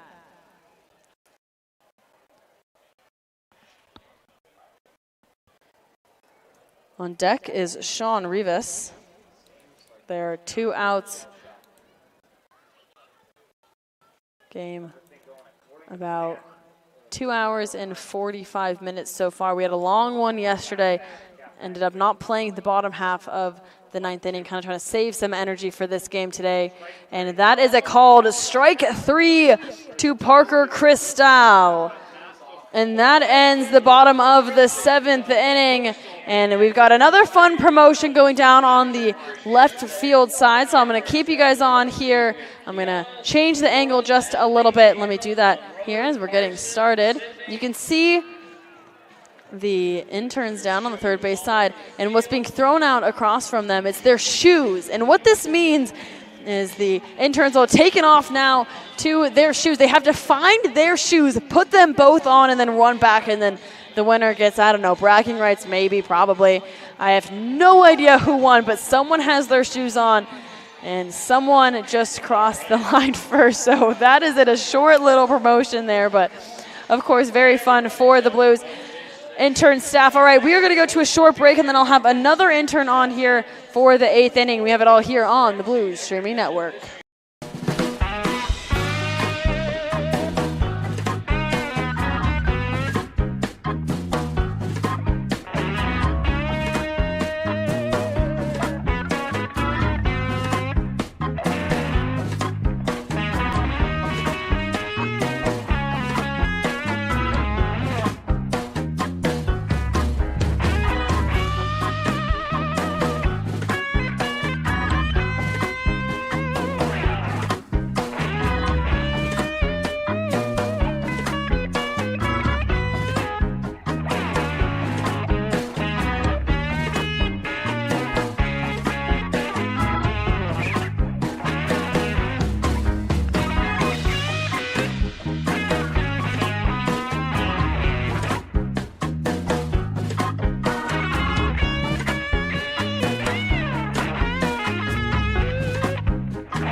It is the top of the 8th inning here at Sinsheimer. The score now 11-5. The Blues scored 5 more in the bottom half of the 7th inning to increase that score with a nice little bit of insurance here as Zach Savino still on the mound for the Blues.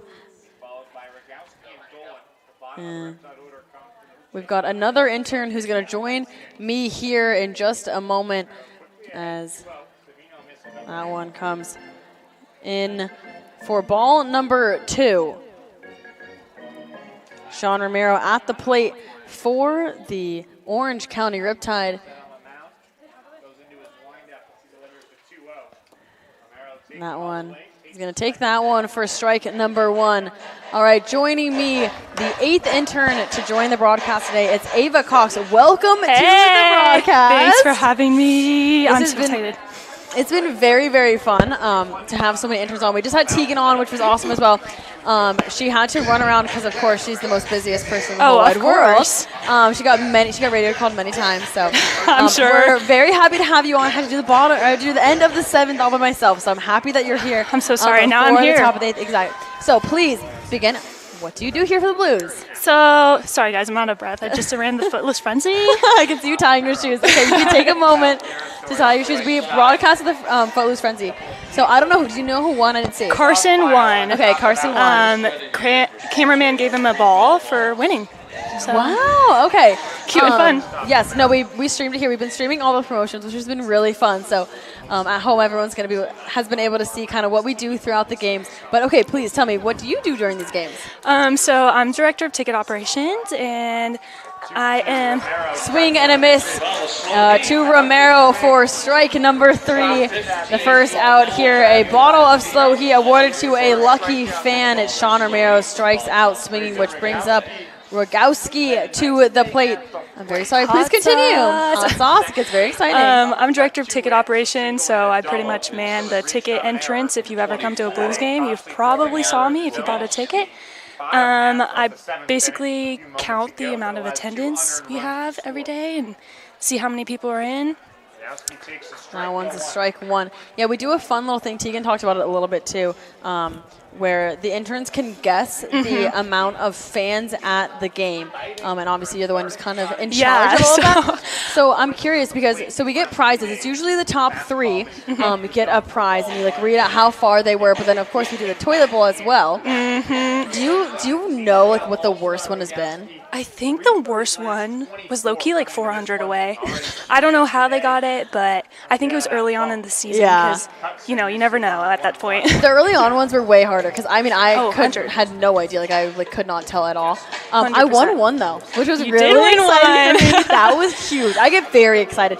I love it. I sit up here, but I get distracted. I mean, every time I don't think to look out at first, and it's kind of harder. I feel like when you're in there, you can kind of have more of a sense of how many people there are. But I'm just fully eagle eye watching them, and that is a called strike 3 to Rogowski. Back-to-back strikeouts for Zach Savino. This one looking, and that's out number 2. And another lucky fan, a bottle of hot sauce that they get to take home. Have you tried the hot sauce before? I have not tried the hot sauce, but I've heard mixed feelings about it. Yeah, I've heard some mixed feelings. So I feel like maybe I need to get down and win myself a bottle sometime soon. I've tried it from the restaurant before, and I talked about this again yesterday. I don't know why I talk about this so much. It's interesting. I'm more of a thick hot sauce kind of person, and this one's thin, and it's good because it has a lot of flavor. Oh, but I kind of like my hot sauce to elevate what I'm eating, not necessarily be a meal in itself. So anyways, that's my opinion, but I could be wrong. I also didn't try it on any food. I just put it on my finger and licked it. So also really hard to tell. I'm probably not the most reliable source, but I feel like we should have had. It's good on your eggs. I heard that's what I've heard. Jim is always on PA announcer. He told me it's very good on the eggs. We should have brought one up here, and we could have done a taste test with all the interns. I should have thought of that. That would have been good. The count is 2-0. That one's going to come in for strike number 1 at the plate. It's Alex Dolan. There are 2 outs here in the top of the 8th inning. The Blues leading 11-5. Woo. It's Intern Appreciation Day here at the park. So what have you been doing today? How has the tickets been today? Tickets has been pretty good. We actually had a pretty good turnout. We had a total of 1,251 attendees, which is pretty awesome. Guesses today? Terrible. Really? Everyone's guessing 1,300. I was 1,300 too. And I guessed early on. I've never guessed, and today I decided to guess. I guessed 1,222, so it's only 30 away, which is pretty good for me. And I was like, guys, you're looking at the wrong person to guess on. That one misses high for ball 4. Alex Dolan will head down to first base, a base runner for the Orange County Riptide with 2 outs. And that brings up the top of the order, and Bradley Navarro, he'll come to the plate now to face Zach Savino. Yeah, I feel like I've had some really bad guesses before, but I'm more interested because today a little bit more of the tamer side, but I'm wondering, games like yesterday when you have almost 2,000 fans coming in, it's a sold-out game, it's fireworks the last of the season. What's it like working then? Oh, honestly, those firework nights are my most stressful nights. I am pretty much handling any issues, which tends to be a lot because people are always like, they're sold out, I want tickets. I'm like, I'm so sorry, you have to go. We can't have any more. That's so interesting to me because it's sold out. They put it everywhere, on all the signs out in the community. It's sold out, but they still try to come? People still try to come, and they think they can get in, and I'm like, I'm so sorry, we're sold out. But honestly, I love being sold out. That is awesome for the Blues. We need that for sure. Very exciting. It's been great. And it's so fun for the players as well. I mean, even yesterday, obviously not a very exciting game for the Blues, except for the fact that we had 2 fun guys coming to pitch, which obviously got the fans going for that. Super excited. But an SDSU player. I'm from SDSU, so I was like, oh my gosh. Yeah, it was very, very exciting. So, of course, that kind of gave the fans something to cheer for there. But it is fun, especially, again, from up here. I mean, there is not a patch of grass open, not a seat in the orange bleachers. I mean, even if someone were able to get in on a sold-out game, there's literally nowhere to go. There's nowhere to go.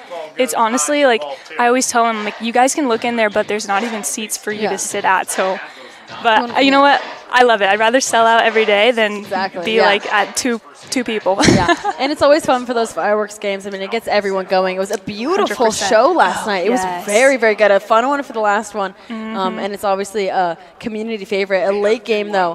Fireworks didn't start to about 10. That one hit over to the shortstop, Diego Gonzalez. A bad hop off of the grass. Comes up and hits him, I think, in his face. He immediately flinches off of that one. It'll be in error for Diego Gonzalez. He's kind of walking himself near the dugout. Out comes the trainer, as long as Dean Trainer, the head coach.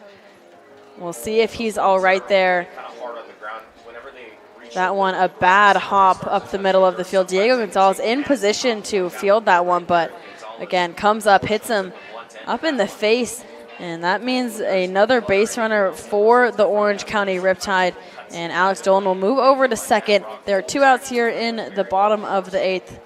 We'll see if Gonzalez is all right over there. It looks like they're maybe pinching his nose back, maybe a little bit of blood.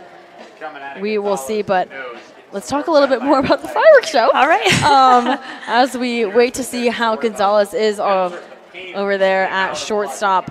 Yeah, it was a fun one. I mean, again, a very, very late game. It was an unfortunate loss for the Blues. We ended up calling it a little bit early. We did not play that bottom of the 9th, which you kind of have to give it to Dean Trainer. That's not an easy thing to do for a coach. I mean, it's a little bit of a blow. That's hard to do, but I mean, he needed to protect his players. He knew 100%. We had the playoffs coming up. We had this game to face the Orange County Riptides today. So to kind of just end that one there, give the fans that fireworks show. Yeah. I mean, it was 10 p.m. when the fireworks show started. Yeah, at 10 p.m. and then we weren't, at least us interns, we weren't out of here till 11:30. It was a late night. A very late game. It looks like that will be it for Gonzalez.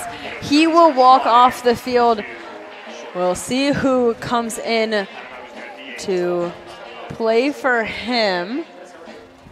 I believe it might be Brendan Comerford. It's Brendan Comerford who, we'll see if he goes to third. I mean, he's currently standing over at that shortstop. I think he might be playing short. It's Parker Cristal who over at third base for the Blues. But, yeah, I think it's going to be Brendan Comerford. He will come over. He's going to move over from the designated hitter to the shortstop position. I don't think we've ever seen him there. I think this might be our first time seeing Comerford over at short. He's pretty much always at third base. It's kind of become his position. But nevertheless, he'll step to shortstop. There's runners on second and third. Sorry, first and second. And Brooke Folds is at the plate. He'll swing for strike number 1. But, yes, a very late start. It was the 80th birthday of the Blues, which was very fun and exciting for everyone. Happy birthday to the Blues. I have to ask you as well because I've asked a couple people. Did you know the cannons were going off? So, no, I did not. Right. It just happened to be, I was at hospitality and I happened to walk over and all of a sudden, bam, and I was like, what is going on? Yeah. I loved it. It was super cute, but I have to tell you, that is what kept us late last night. Cleaning up that confetti was not fun. It was also, like, terrifying because it came from the press box and I had no idea. Very scared. That one caught me on guard. All of us, obviously very fun. Obviously very fun, but no, every intern down there I was with, they were like, what just happened? Yeah. I was like, I don't know. But it was super cute. I loved it. The count is 0-2. That one swung on and missed, and that will be it for the top of the 8th inning. Another bottle of hot sauce. Zach Savino strikes out the first, second, and third out here. And we will head into the bottom of the 8th. I believe no promotion here. So we're going to go to break here on the Blues Streaming Network.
It's the bottom of the 8th inning. Sean Rivas will step to the plate, the first batter here in the bottom of the 8th inning. The Blues, who sent 10 batters to the plate in the last 2 innings. Parker Cristal, the first here. He'll swing for strike number 1. Okay, so I asked you about the toilet bowl of guesses. Do you have a best guess? The other day, our athletic trainer Bella, shout out Bella, she guessed right on the money with 12:57. I think it was on Tuesday. Perfect guess. First guess I've had that was actually on the dot. That's insane. I've had like 2 away, and then yesterday I actually had 1 away with Carter. He guessed. I don't remember what yesterday was, but he guessed 1 away, or the other day, he guessed 1 away, and then today I actually have a 1 away guess. Really? So 0-2, hit over to the third baseman. He'll make the throw to first, and that'll be out number 1. It's Sean Rivas on a ground out to the third baseman. Yeah, I remember when you announced it 1 away. That was I didn't think that would be possible. She was also way too nonchalant about it. If I was me, I would be jumping up and down. As soon as I went down there, I asked Jared, our athletic trainer, and I asked Gabby, the other intern athletic trainer, and then Bella goes, 12:57, and I go, oh my God, you just guessed perfectly. That is the number. That's crazy. It was awesome. That's insane. That one swung on and fouled back for strike 1. I got a question. It's Kevin Spear. No, please, go for it. I just interrupted. No, this is so fun. I got a question. question. What's your favorite walk-up song? Oh my gosh, people ask me that. Wait, I asked Natalie that too. And I hate to glaze because I'm going to give it to the same person. CJ Moran. I was going to say TJ. Best one. That is the most fun walk-up song, and he knows it too. He knows it's so good. It's just such a good hype song. Every time he comes out, I'm like, yes, CJ. Yeah, it's so good. Everyone gets hyped for it. CJ Moran's coming up, and he's a second batter too, which is so nice. So we hear it a lot.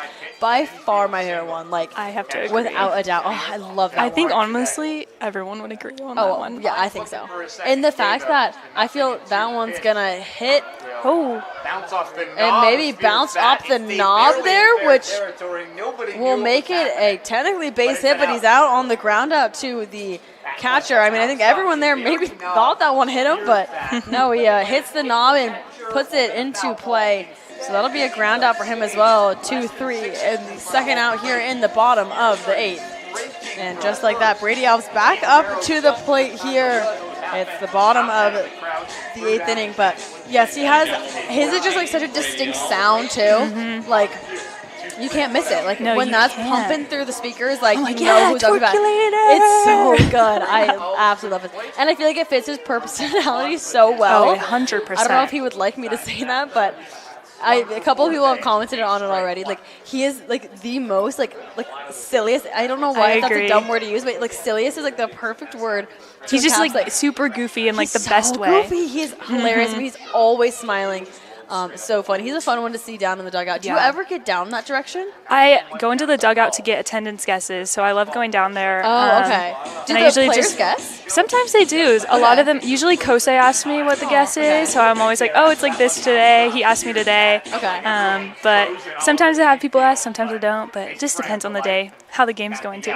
The count is 0-2. Brady Alves hits that one up the middle. It's going to get past Roglowski at second. A base hit for Brady Alves, his second of the day. Awesome. And that's a base runner for the Blues with 2 outs in the bottom of the 8th inning.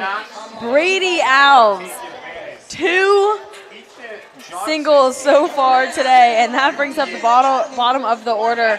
It'll be Brendan Comerford as he came in for Diego Gonzalez, so he's giving up his spot as a designated. Apologize. It looks like a pinch hitter then for Gonzalez. It's Ethan Johnson stepping to the plate. So Comerford will stay in the 3 spot. Runner on first, swing and a miss for strike 1. It's Ethan Johnson at the plate in for Diego Gonzalez, who looked like he got a ball to the face there in the top half of this inning. A weird hop going to get that one over at shortstop. It immediately went up, hit him in the face. He left the field with the trainer. Maybe a little bit of blood there.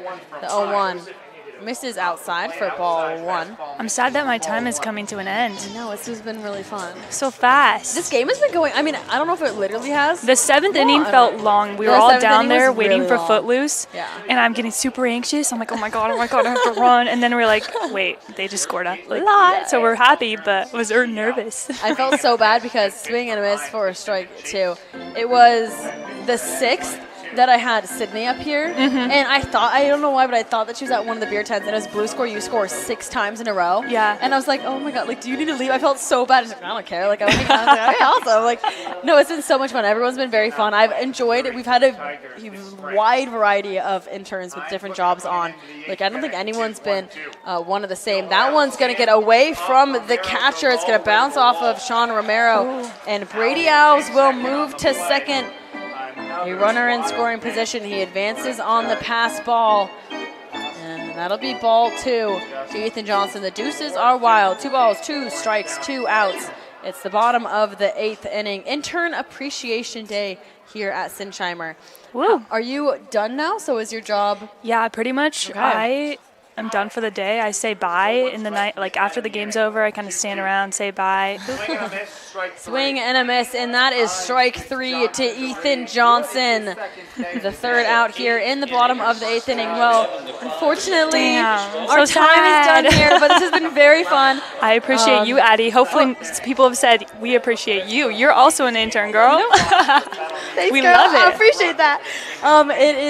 We're going to go to break now, heading into the top of the 9th. We have one last intern to join us here today. Ava, again, thank you so much for joining us. Go Blues. And we will have it all here on the Blues Streaming Network.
Welcome back to Sinsheimer Stadium. It's the top of the 9th inning. The Blues taking on the Orange County Riptide, currently leading 11-5. A new pitcher for the Blues, as that one is hit over to the left side of the field. It's CJ Moran, who will drop in front of. He'll send it in to Comerford, who now stands over at shortstop for Diego Gonzalez. But that'll be a base hit for the leadoff batter. It's Tatum Marsh, and now on the mound, as I mentioned, for the Blues, it's Arturo Becerra. He comes in here to close it out in the top of the 9th. Okay, a new intern, the last of the game. Very sad. Madeline Biker, welcome to the broadcast. Thank you, thank you. Okay, so please, if you can, tell me a little bit about what you do here. Yeah, I'm a marketing and promotions intern, so we kind of do a little bit of everything, anywhere from ticketing to beer to the on-field, so yeah. Do you have, where are you today, and where am I stealing you from? I don't really have a position today. Okay. I've helped out at programs, I've helped out on fields, and marketing. Okay, and have you taken part in any of the promotions today? That one is hit up the left center field. A big jump from Comerford. He does not get to that one in time. And that's another base hit here in the top of the 9th inning. The Orange County Riptides currently chasing 6 runs here. Make that Jarrett Sable. He'll move over to second base, and Tatum Marsh, who just stepped to the plate, a single. He will go to first, and that means it's Madden Occo to the plate. 2 base runners and no outs here in the top of the 9th. Okay, did you take part in any promotions today? I did the Aesthetic Eye Care Throwdown. So that was the one with the sign out there. Okay. And how was that? It was really fun. I did it with Tegan, our AGM. Yeah, of course. We had Tegan on earlier today. That one gets away from Spear. He keeps it in front. Both the runners will stay on the pads, and that'll be strike one. It's been very fun. I've actually kept the stream going for all of the promotions. So the fans have gone to see what's going on. We never leave the camera on, so no one ever gets to kind of see what happens in between the games. But that's kind of the one of the, obviously, besides the baseball, one of the most fun parts about being here as he sees strike two. All of the promotions that the fans do, I mean, it really is what I think brings the fans back to games day after day. It's always been fun, but of course for Intern Appreciation Day, all of the staff being able to hop on and do these promotions. Fans yelling for their hot sauce. The count is 0-2. The pitch to Akko misses low and outside for ball one. Okay, so tell me a little bit about, like, so you say you're marketing promotions, which means you do a lot. So what does that kind of mean? Like, what are the different kind of places that you could be at the stadium on any given day? Yeah, last weekend I was at tickets, so checking people in for a majority of the game, and then the past that one right up the right field line in between the first and second baseman. A good effort by the first baseman, Sean Reeves. Will get right past him, and just like that, the bases are loaded here in the top of the ninth inning. There are no outs, and it looks like that'll be a pinch hitter for Reed Montgomery. It's number 55, Hunter Harrington. He'll come in here with the bases loaded and no outs. On first, it's Madanako. Second, Tatum Marsh. And over on third, it's Jarrett Sable. Okay, sorry, please continue there. Yeah, and then the past couple of days, I've been helping out with the on-field promotions, which is super fun, helping out with skee ball, the golf, the tennis ball throws.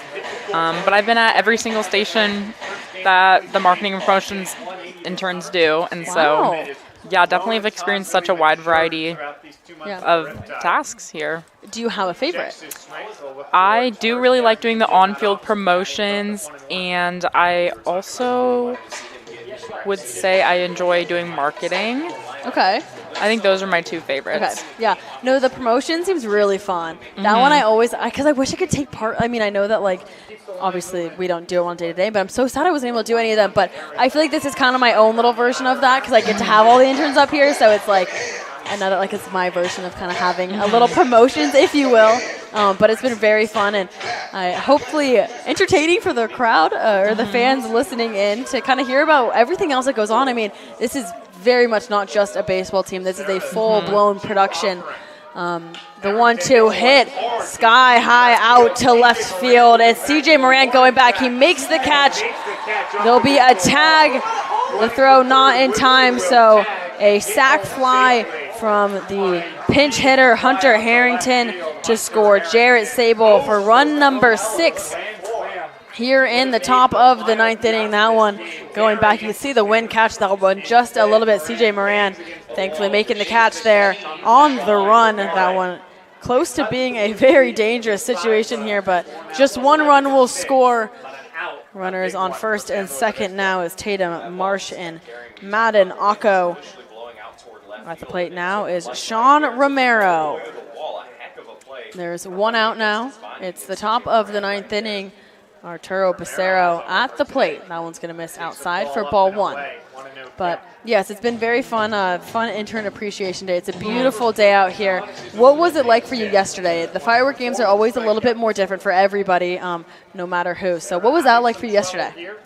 It was pretty crazy, extremely busy, but fun as usual. Everyone has such a great time, both interns and obviously the fans. I did the on-fields yesterday, which is one of my favorite things to do here. So honestly, overall, it was a really great day. And, okay, just a little bit more about yourself outside of the Blues. Where do you go to school, your year, and what are you majoring in? Yeah, I go to Cal Poly. I'm going into my third year, and I'm majoring in business administration but concentrating in accounting. Okay, and how does that relate to what we're doing here, like what you're doing here for the summer?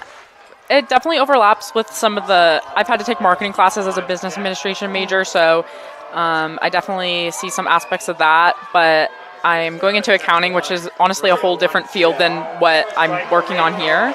The 1-2, and that is called strike 3 to Sean Romero. That's out number 2. Another fan with some hot sauce. Let's see, that's the 1, 2, 3, 4, 5, 6, 7, 8, 9th strikeout for the Blues today. That means 9 fans will go home with a bottle of hot sauce. There's just 1 out left here in the top of the 9th inning. To the plate now, it's Rogowski. Trying to extend the game, head on to a 2-for-4 day. Yeah, I think the fun part, at least for me, about this internship, and I feel like a lot of interns would agree, is obviously this is very helpful for our resumes and kind of learning about the real world and kind of what we might want to do with our careers. But, I mean, at the end of the day, we're just spending, 6 days a week just at the ballpark. It's always fun. The fans are always super kind. I mean, the team is hilarious. It's always fun to kind of be a little bit around them. I know you kind of have to a little bit down doing the on-field promotions. Do you speak to them at any points down there? I'm never down there. I'm always up here. I'm only ever down there for pregame and sometimes post. But do you guys have a relationship with them in any sort? Do you kind of watch how they carry themselves during the games? I've talked to a few of them, but I feel like when I'm down there, the interns are kind of in their own bubble, and then the players are in their own bubble. They're pretty focused on the game, but I feel like it depends on the day and who's down there, but that's just been my experience with it. Yeah. Do you hear chirping? Do you get? Yeah, I heard some funny ones today. So bad, because on the away games I'm usually kind of somewhere near them, so I can hear, but obviously I can't hear a thing up here. So usually I can hear their chirping, but did you hear some good ones today? I did, but they're not appropriate to say on here. Okay, great job. Way to keep me with my job. The Deuces are wild here. It's 2 balls, 2 strikes, 2 outs, although that is ball number 3. The count is full. There are 2 outs. It's the top of the 9th inning. The Blues are up 11-6. There are 2 runners on the pads at the plate. It's Rogowski. Looking for out number 3 is Becerra, who just stepped to the mound for the Blues. The pitch is swung on and sent foul over the first base side, and he will stay alive here. Yeah, I'm not surprised. I mean, when I am on away games, I'm praying that none of the chirps are getting picked up on the broadcast. We haven't got any comments thus far, so I feel like we're good. Let's not, change it here now by revealing some of the things. But I did hear that there had been some good chirps to the first baseman when he had dropped that one. That one way high and inside, and he will draw a walk. Rogowski down to first base, which means the bases are loaded here. It's Marsh who will advance to third and Akko to second. And Alex Dolan, the number 9 batter for the Orange County Riptide, he comes to the plate now with the bases loaded. So this is your first summer, correct, with the Blues? Mm-hmm. Okay, and how have you liked it so far? I mean, obviously we're kind of coming to an end, but do you have an overall feeling of how this summer went? I think it went great. I absolutely love all the interns here and getting to hang out with them. Basically every day in and out of work has been so fun. I've made such great friends and connections, and then I just love baseball. It's my favorite sport to watch, and so just being able to be around it all summer has also been amazing. And I'm from Washington, so I've never been to California in the summertime before, so it's interesting to be here, not in Seattle like I always am. Yeah, but it's been really fun. I assume a Mariners fan. Well, I know because I've seen your jersey. I'm a big Mariners fan. Very interesting. They're playing the Padres today. Mm-hmm. So a little bit of a rivalry here in the press box now. That one hit high to the left side is Parker Cristal moving over. It looks like that one's going to fall into the visiting bullpen. That'll be strike number 2. The bases are loaded. There are 2 outs. The score is 11-6. The Blues leading the Orange County Riptide. It's the last home game of regular season play. The Blues celebrated their 80th anniversary last night with a fireworks show. The last Saturday of regular season play as well. A playoff spot has been clinched, so the Blues will be back here on Tuesday to play in the wild card game against the Sonoma Stompers. And the count is 1-2. It's Alex Dolan at the plate. The bases are loaded. The pitch swung on and sent high. This one's going to fall foul out into the green grass over the visiting dugout. Thanks to Coast Hills Credit Union for sponsoring our green foul balls all afternoon.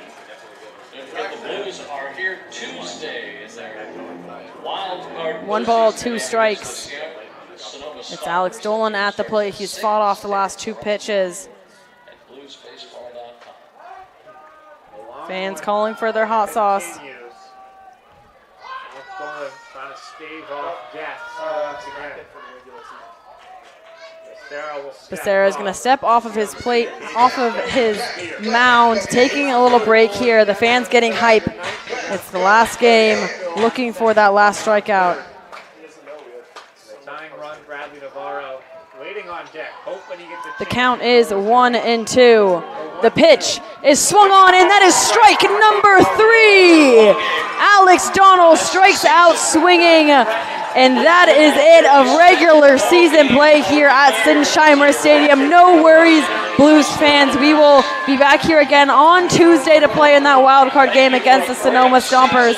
The final score, 11-6. The Blues beat the Orange County Riptide on this beautiful Sunday afternoon. It's Intern Appreciation Day. I greatly appreciate you, Madeline, for hopping on with me in this last half inning. It's been lovely to have all the interns on today.